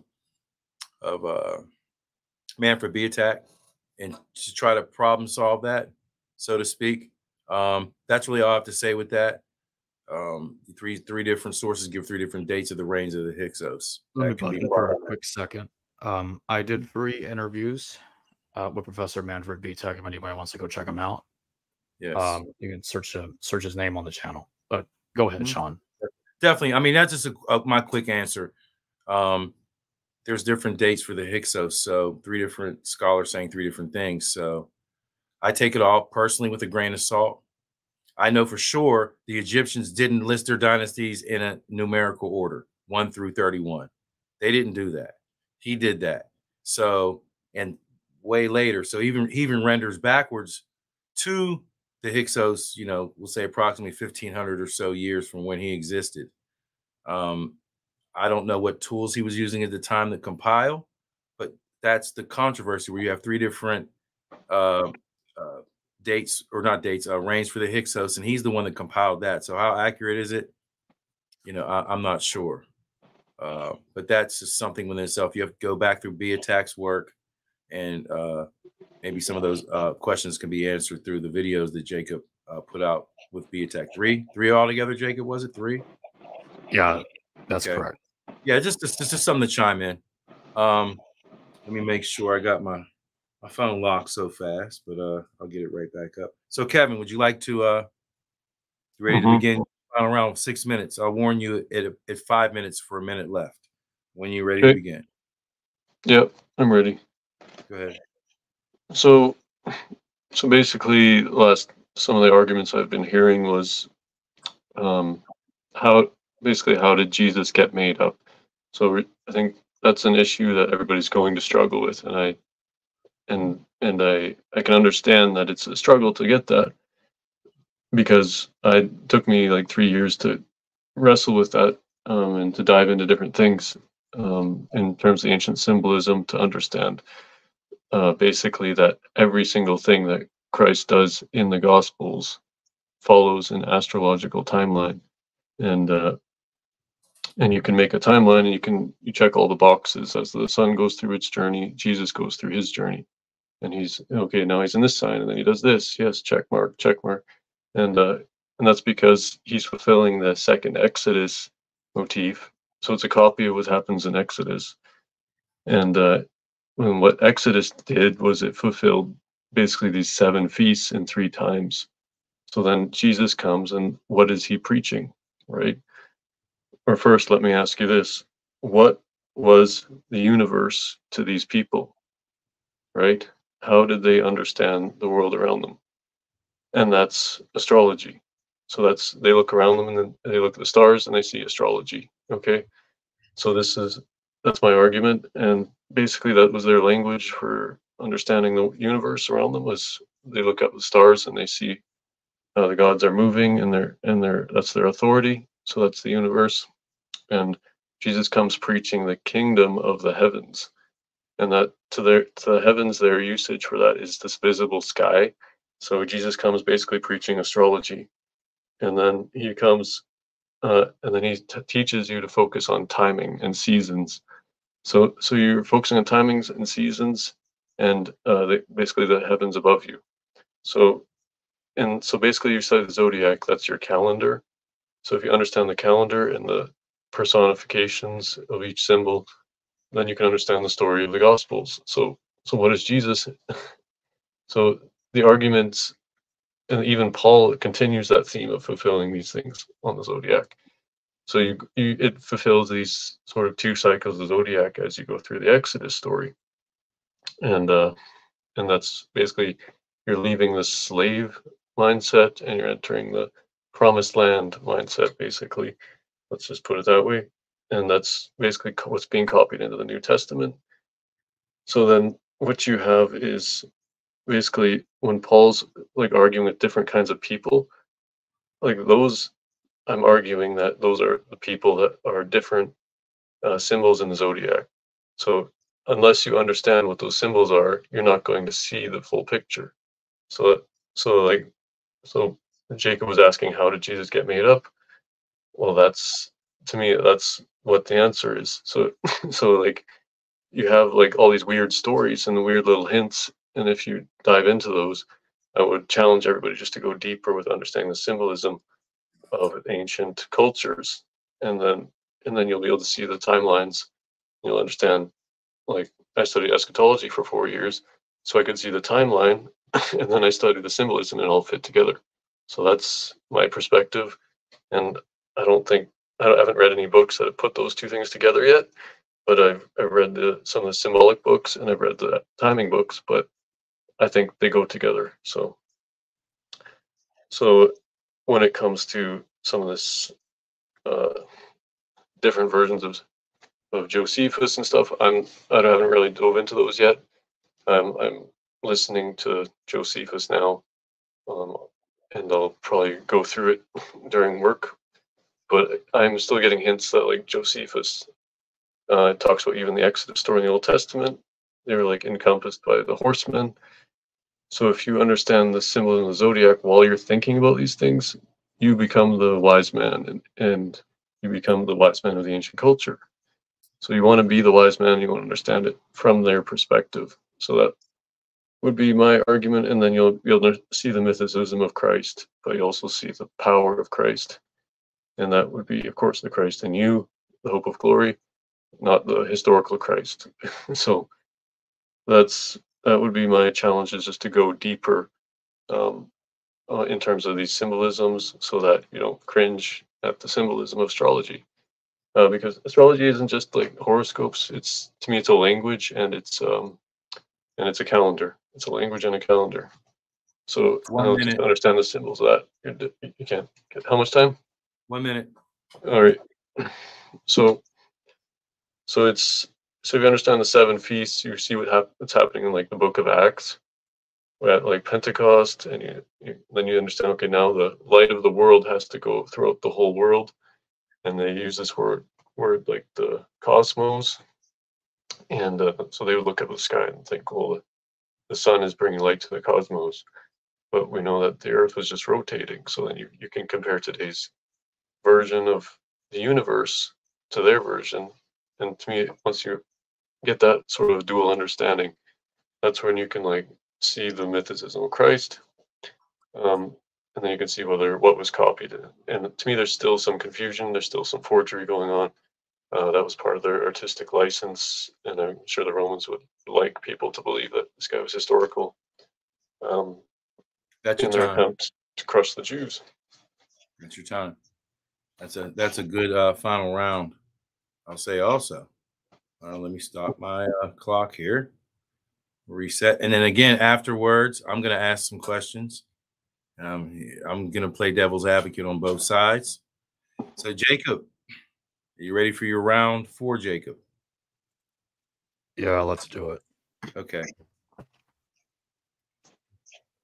So my response to this is, I still do not think I was given a causal explanation for why the made-up Paul and the made-up Jesus became so popular and so famous, why they were made up. I still do not think I've been given an adequate explanation for either. I want to go back to what I said earlier, the crucifixion of Jesus. Jesus had a brother called James that Paul did meet. Jesus was crucified like many other Jews were throughout the 1st century CE, prior to the 1st century CE, and post 1st century CE. So crucifixion was very common. I know some try to say that the cross is like is something that somebody can see in the sky. They'll argue that, but I don't buy that. I'm like, it's not like the crucifixion was unusual. It was not. Crucifixions happened quite often. And some others will try to argue that Yeshua ben Pandera, who was apparently killed, he was executed under the reign of King Alexander Jannaeus, inspired the Jesus character. I don't buy that either. I know that he was never mentioned in this debate, so I'm not going to spend too much time there. But to go back to what I was saying earlier, like I said, I was not given a causal explanation for why either supposedly mythological figure became so famous. And I still do not think that an adequate explanation was given for the conflicting theologies regarding Jesus in Paul's letters, and why, regardless of the contradiction, rather that be 1st, 2nd Corinthians, archonic forces working with demonic forces, or working with with Satan or the god of this world. They had Jesus crucified on earth. 1 Thessalonians says Jesus died on earth at the hands of Jews, and 1 Timothy says it was at the hands of Pilate. Regardless of the contradiction in those 3 different accounts in Paul's letters, again, let's bear in mind, most of Paul's letters were co-authored. Even 1st, 2nd Thessalonians has 3 different authors: Paul, Silas, and Timothy. 1st, 2nd Corinthians has 2 authors. Like, Paul offered both, but the first one he offered it with Sosthenes, and the second one was with Timothy. Romans, it was Paul and Tertius. Romans 16, Paul mentioned that Tertius mentions himself there as being another author of the letter to the Romans. All of Paul's letters are co-authored. I want to stress this point, with the exception of 5 letters: Galatians, Ephesians, 1st, 2nd Timothy, and Titus. They're the only 5 letters out of the 13 letters in the New Testament attributed to Paul that claim to be solely written by Paul, or solely dictated by Paul, depending on if you want to say scribes influence those. But scribal influence is different from co-authorship. If a scribe is writing a text, it's because this individual is dictating the text to you. You're just helping that person write it down. That's all. The others is a very different story. They are co-authored. And that's why we have contradictory views. And we do have contradictory views in Paul's letters. That's true. It's very true. There are several contradictions. But then again, the explanation for it is quite simple. They were co-authored. I've played around with different hypotheses regarding that, like the redactional hypothesis. I talked about that recently. And other hypotheses. Some of them are totally fake and others are totally real. Some will even say that 2nd Thessalonians is a fake. And what's interesting is at the end of 2nd Thessalonians, or was it at the end? I think it was. Yeah, close to the end. 2nd Thessalonians talks about fake letters being penned in Paul or the other co-authors' names. But the description of this supposed fake letter doesn't match any of the ones we've got, in which they said, oh, Jesus already came. But Paul never says this in any of the letters. In any of the letters, in any of the 13 letters, none of them ever postulate that the second coming of Jesus already happened. Not like the way 2nd Thessalonians was describing this pseudo-epigraphical letter that was lost. We don't have it. This fake letter that's attributed to Paul that is lost. But my point is, you see the complexities in these arguments. But in the end, it all boils down to Paul trying to say that Jesus' death releases himself and everyone else from the Torah. Again, I don't see how astrotheology settles any of that. It doesn't answer the question of why that argument happened, how that argument ended. None of it. It doesn't explain it. And I don't think it addresses Josephus and Tacitus. I didn't have enough time to get into the double tradition in this debate, but the double tradition, that scholars claim, goes back to the hypothetical Q source that influenced Matthew and Luke. There's a lot of Torah Orthodox sounding verses in the double tradition. There is. And I do not think any of that can be explained by just saying Jesus was totally made up out of thin air. That's the end of my statement.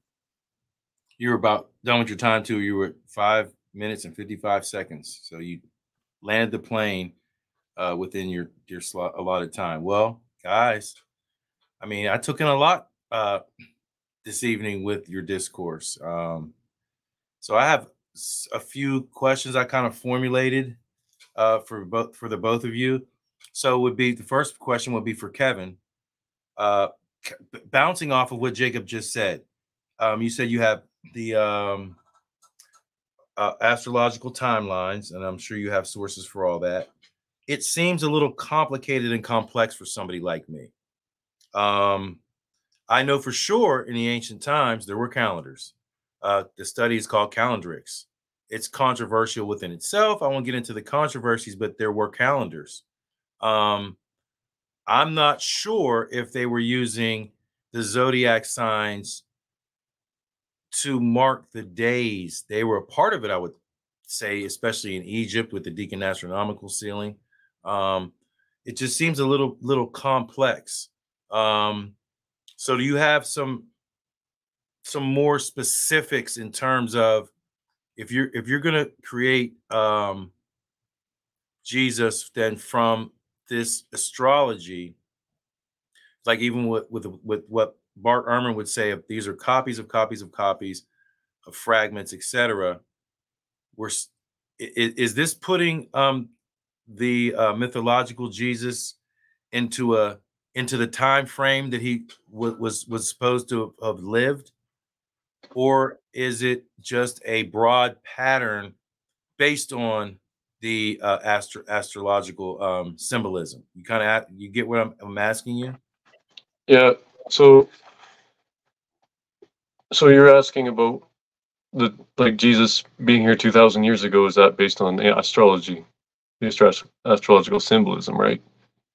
Yes, at the time, because they had calendars. There were calendars, and I'm not sure myself if the astrology played that great of a role during that period of time.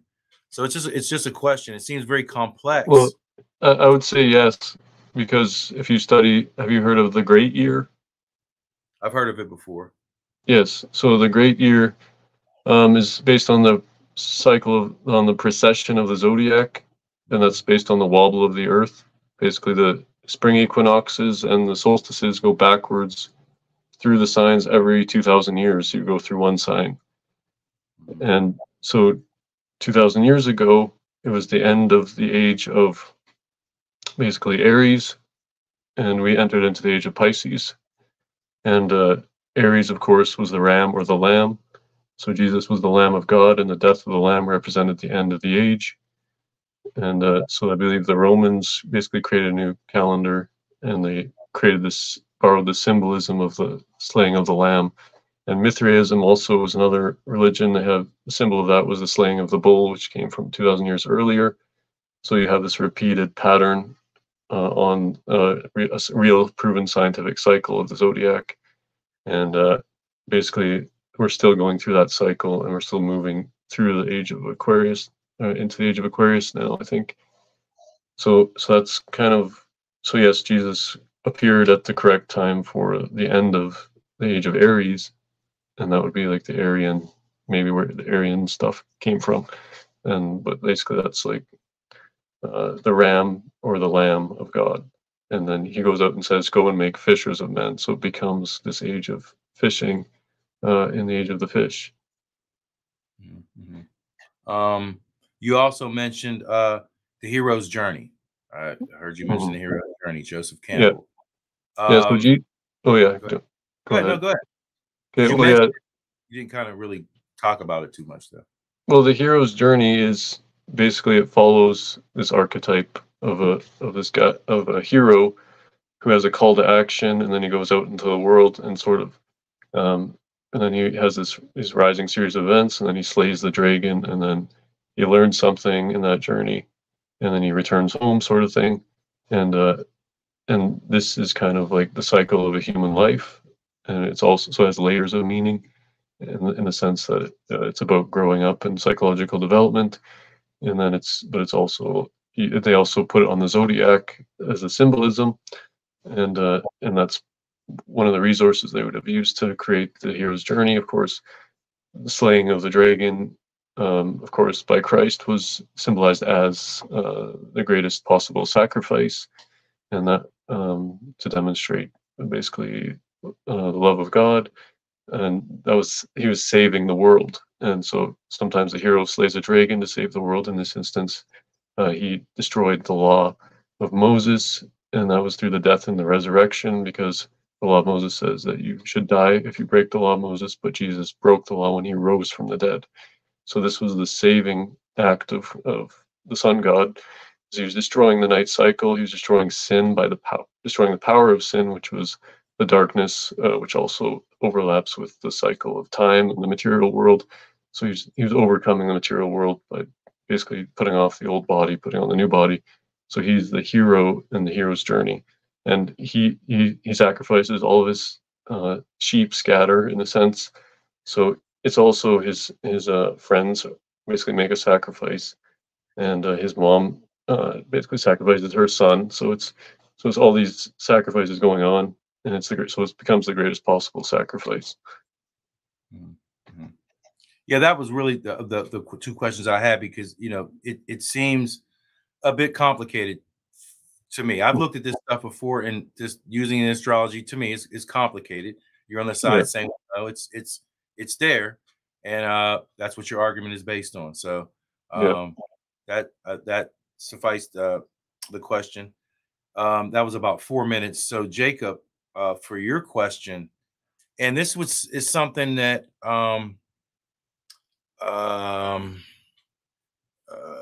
I would ask like Dr. Walsh. And I'm looking at your comment. I'm going to say, no, I didn't go into my email yet, Jacob. You know what I'm talking about. But this is a question for Dr. Walsh or anybody that says that there's a historical Jesus and it wasn't fabricated at all. He's historical, though maybe the Bible exaggerates his role. You have the zealot and the pacifist, etc. The problem to me with that, and it's a question, we do this all the time. We make up fictional characters from the ground up all the time, and they're in movies. They go into books, and then they're in movies. Luke Skywalker is a fictional character that was created from the ground up, though Lucas did use the hero's journey to arc his character. But Luke is a made-up character. Indiana Jones is a made-up character. Dirty Harry is a made-up character. They're fictional. Is there any possibility that then Jesus is a fictional character and just isn't a historical character and it was made up? And I'm, kind of using some real world examples, but it was just a question to play devil's advocate. What would you say to that, Jacob? I would love to ask a scholar that, that stuff is coming straight from our minds, and it goes to the movie screen, and we're like, wow, and we believe it, and we really get into these characters, and some of them have supernatural powers and things of that nature. So what would you say to that? Maybe a little silly about it, but still, what would you say to that in terms of the historicity then of Jesus? Could he have been made up from the ground floor up? So I'll give an answer, but after this, I think we should take a look at Not Lock Super Chat. Yeah. Okay. Well, here's the thing. A possibility needs to be proven. That's something a lot of people don't think about, but even a possibility has to be demonstrated. And I've thought this through very carefully. The way people try to argue around James being Jesus's brother, the way they try to argue around Romans 1, and this is something I wanted to bring up earlier, but I didn't get a chance. But I almost did earlier. Romans 1 mentioning Jesus as a descendant of King David. Romans 9. People need to think about this. Romans 9. Okay? I think it's like verse 5 in Romans chapter 9. But I know he says this. Paul states he had seen a genealogy of Jesus going back to the patriarchs. You got to think about this. Paul wrote Romans in the late 40s of the Common Era, and he claims to have seen a written document with a genealogy of Jesus. And the Gospels don't exist yet. So this is a gospel source that's been lost. But thanks to Paul, we can know about it. And it contained a genealogy of Jesus going back to the patriarchs, to the fathers. Yeah. If this guy thinks that Jesus was a cosmic figure, a made-up figure from the cosmos that got crucified by celestial beings, how can Jesus be born of the flesh? How could he be born Jewish under the law? He says, born of a woman who descended from King David and from the patriarchs themselves. Yeah. So when I look at all that, I haven't even been given a good reason to even think it's possible he didn't exist. That's probably gonna piss off some people in the comments, but I'm like, I'm not even being given a good reason to think it's possible he didn't exist. Yeah, I'm going that far. I don't mind having conversations like the one I'm having now with people that think he didn't exist. Sure, I can have conversations, but about something I don't think is possible. But again, it's also my opinion that I think it's not possible too. Let's keep that in mind. People have said certain things are impossible and they turn out to be wrong. Okay, so I'll go there. I'm not being given a good reason to think it's possible. That's the best answer I can give to that question. Well, that's suffice. I mean, like I said, I just was playing devil's advocate. It's not that I'm choosing a side. you're familiar with what my position is, but I'm a moderator. I'm unbiased, and it was just a question. And yeah, I don't know if I could enter in the way I can enter back into the studio and not screw up. Just to throw that out there. I know we're doing a live. Yeah, gentlemen, I think can I respond to that? Yeah. We're at the end now, and we can just kind of sort of freestyle here Well, for a minute. I've looked at the genealogy thing. It's like there's a genealogy in the beginning of each gospel too, and they contradict each other. But they're also symbolic. There's 14 generations from King David, because it was the seed of David to be the Christ, and 14, of course, is this symbolic cycle of a half moon cycle. So you get the moon basically, of course, it symbolizes the mother or the old covenant. It's like basically the sun god was sin in ancient Babylon. So the material and nighttime associated with femininity because of the 9 months of birth, and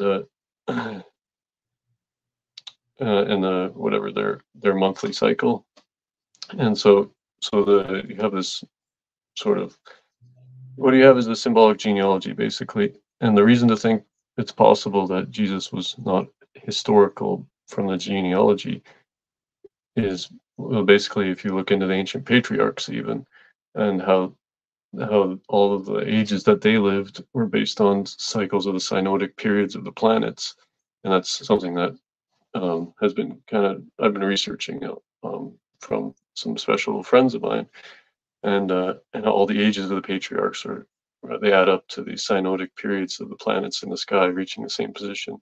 So that's, to me, could come from ancient astrology too, and of course just the overwhelming evidence of all the symbolism, and of course the reason to think it's possible is that the Romans wanted you to believe it's possible.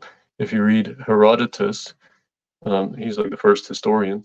He was gathering the history from the Egyptians, and he basically told their story, and he's like, well, I think that might not be true and this might be true. So he was reasoning through these. But what you can glean from that is that the Egyptians wanted their people to believe that they were gods as the emperor. So they were king, emperor gods. So they wanted to really rule their people and make their people submit. And there's a good enough reason to think it's possible. So, because from that they would have created the genealogy, and so that, to me, that could be forged, or that could be artistically included in order to make it more of an influence. I don't know. Yes, those two genealogies do contradict. But before I talk about that, I'm going to read Romans 9:5 in its entirety. Whose are the fathers, and of whom, as concerning with the flesh, Christ came, who is over all. God bless forever. Amen. So the Greek word being translated as fathers is patros, which is related to the Latin word pater. It means the same thing, father. So yes, it does mention right here very clearly that Paul is familiar with a genealogy of Jesus going back to the fathers, and the fathers are, of course, they are the patriarchs. But to talk about the two contradicting genealogies, yes, very true. Yeah, Matthew and Luke have contradictory genealogies, absolutely. And sometimes Matthew's closer to what the Old Testament says. In fact, he generally is when it comes to genealogy, and Luke often deviates. Sometimes Luke is more right than Matthew when it comes to genealogy. But here's my point. I believe I've said this before in a prior video a while ago, but I'm going to say it here. Luke was trying to evade Jeconiah. That's the reason he fabricated that genealogy. In fact, I think it's possible to know that that's the reason, because if you read the book of Jeremiah, Jeremiah condemned, I think it's in the book of Jeremiah, but it's there. It's in the Old Testament. Jeremiah curses Jeconiah and said, none of King Jeconiah's descendants can rule Israel. It is true. Matthew and Luke do get around it by saying, oh, well, Matthew and Luke have they just say, Jesus' father is not even Joseph, it's God and Mary. Joseph's not biologically the father. Yeah, but that wasn't good enough for Luke. Because Luke's issue is, Jesus is a stepson of Joseph, technically, and Joseph descends from Jeconiah. I can't have that. People are going to say Jesus can't control the throne if he descends, if his stepfather descends from Jeconiah, it invalidates Jesus anyway, even if he's not by blood the son of Joseph. So he sidesteps this by fabricating a genealogy that is that's very inaccurate, and he creates this impossible scenario. He rearranges the names, so it really contradicts the Old Testament genealogy big time, and he reshuffles the names, removes people, adds people that shouldn't even be in there, to make Jesus a descendant of King David, or at least make his stepfather a descendant of King David through another way. Now, some will say that Luke's genealogy is Mary's. I'm like, come on, no. Both Matthew and Luke clearly were talking about a genealogy of Joseph, not Mary. Although there were later elaborations on Mary's ancestry in later Christian texts throughout in later centuries. Now, and some will say, well, Mary could descend from King David too. And so they try to get around it in that way. They get rid of Jeconiah. That's why Luke got rid of Jeconiah, because he just did not want Jesus to be related to Jeconiah in any way, either spiritually descendant or not. He did not want Jeconiah to be part of the story at all. That's why Luke got rid of the more accurate genealogy and fabricated his own, in my view. Mm-hmm. Well, guys, I always say there's no winner or loser in a debate. One can't convince another person of their stance. They have to convince themselves, and it's the people that have to convince themselves. But there was two compelling arguments. I think you guys did an excellent job in addressing what you wanted to address and to proving your own respected points. Yeah, I was gonna say, anything else we need to cover? Any super chat questions? Here we go. Another one. Did the cult evolve out of fishing guild? They be trading with Tyre, which is a port city which crucified God that also rises in 3 days after her death. I'm agnostic. Interesting. I'll let Kevin go first on that one. You want to go first on that, Kevin? You want to answer that?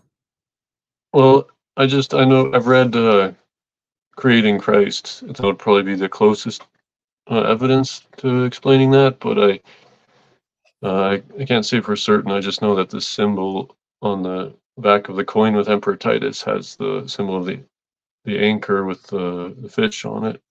So basically, to me, that comes more from that's more of a cross symbol with a fish on it, which is like the zodiac with the Pisces. So to me, that's explaining the new age that they're entering into, and they're basically announcing that we, the emperors, are the rulers of this age. So did the cult evolve out of a fishing guild? It could have, but I think the Romans would have adopted it then. I haven't seen evidence of how they would have adopted it. But of course, the ship, being on ships was probably a popular mode of transportation back then. And again, they would have relied on the stars to guide their boats at night, especially. So yeah, I can't say for certain. Jacob? One thing I'll note before I continue is, for anybody that doesn't know, James Valiant and Warren Thay are actually historicists. They both believe that Jesus was crucified under Pilate. James Valiant especially is a historicist. And so when the book is called Creating Christ, is about how the mythological Christ was created, but not Jesus. It's not creating Jesus. They're not saying the Romans fabricated Jesus. That's the idea that the Romans fabricated Jesus is more like what Joseph Atwill thinks. That's not what Valiant and they believe. That being said, yeah, I think that the fish symbolism, the anchor and dolphin, James Valiant persuaded me that it does seem to derive from the Flavian's use of the Flavian use of the anchor and dolphin, which is derived from the Seleucid use of the anchor and dolphin. So that does make sense to me. I don't think they completely evolved out of fishing guild, if that's the question. No. But I think they were influenced by this fish cult, ocean cult, that used these symbols. I'm down with that. Okay. Do we have any more super chat questions, Jacob? Not that I can see at the moment. Okay. Again, my closing comments was, just that this was a really good discourse. My opinions right now don't matter, but I had looked at the astrological stuff in the past, and like you said, the Zeitgeist was a popular video many years ago, and I too personally could not see the connection between Horus at all. I could see it more toward Osiris from the mythological side. Some of what he brought up, I haven't been that familiar with. Something I'd have to take a deeper dive into. And on the other side with Jacob, I'm familiar with people that come on the show and all the historians and biblical scholars, etc. And once again, I would be willing to state that, there would be a historical person. Maybe it's not as accurate according to the scriptures, and you have the zealot versus the pacifist argument, etc. I still don't think you could start the world's largest religion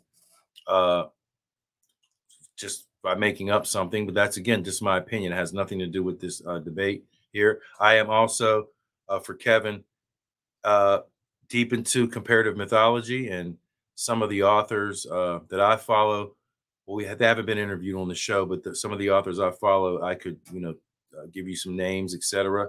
That really do a deep dive into the comparative mythology and put a new perspective on it for me, from the ancient times and the way I view it. Again, those are my opinions and don't reflect the opinions necessarily of History Valley. But I could always tell you who I support in terms of comparative mythology, and suggest to take a look at some of this stuff.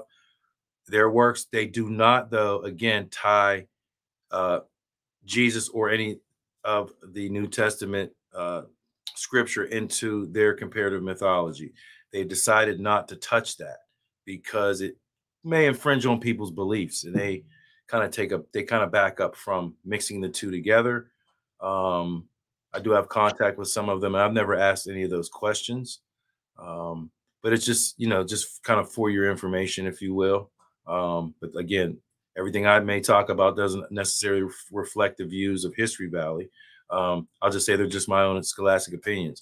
But once again, you guys did an excellent job tonight.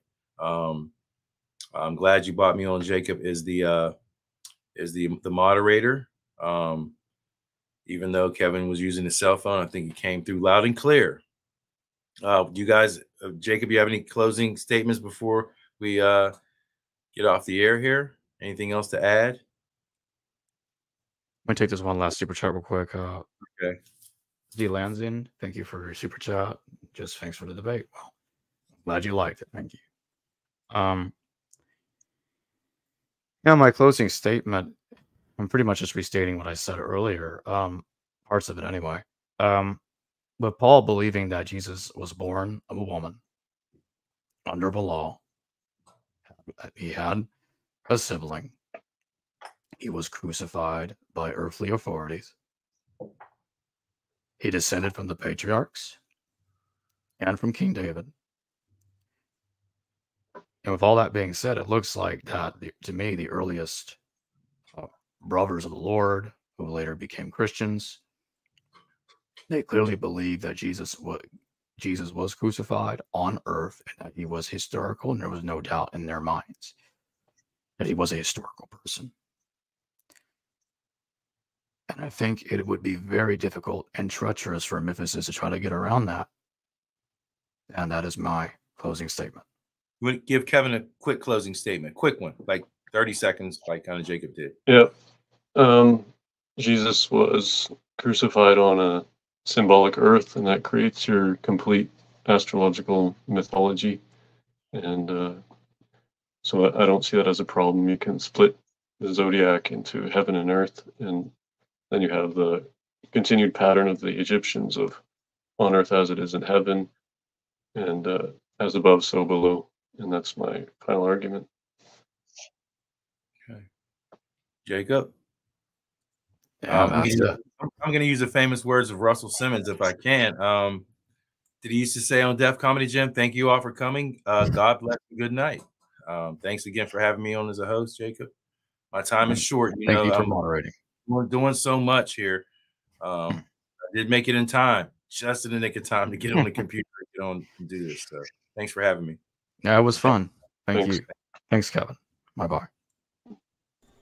Hello, viewers. Thanks for watching this video from the History Valley YouTube channel. Please don't forget to subscribe and hit the notification bell. And if any of you wish to further support this channel, please consider checking out this channel's Patreon page and becoming a patron, and or donate through PayPal or through Super Chat during a live stream. Thank you.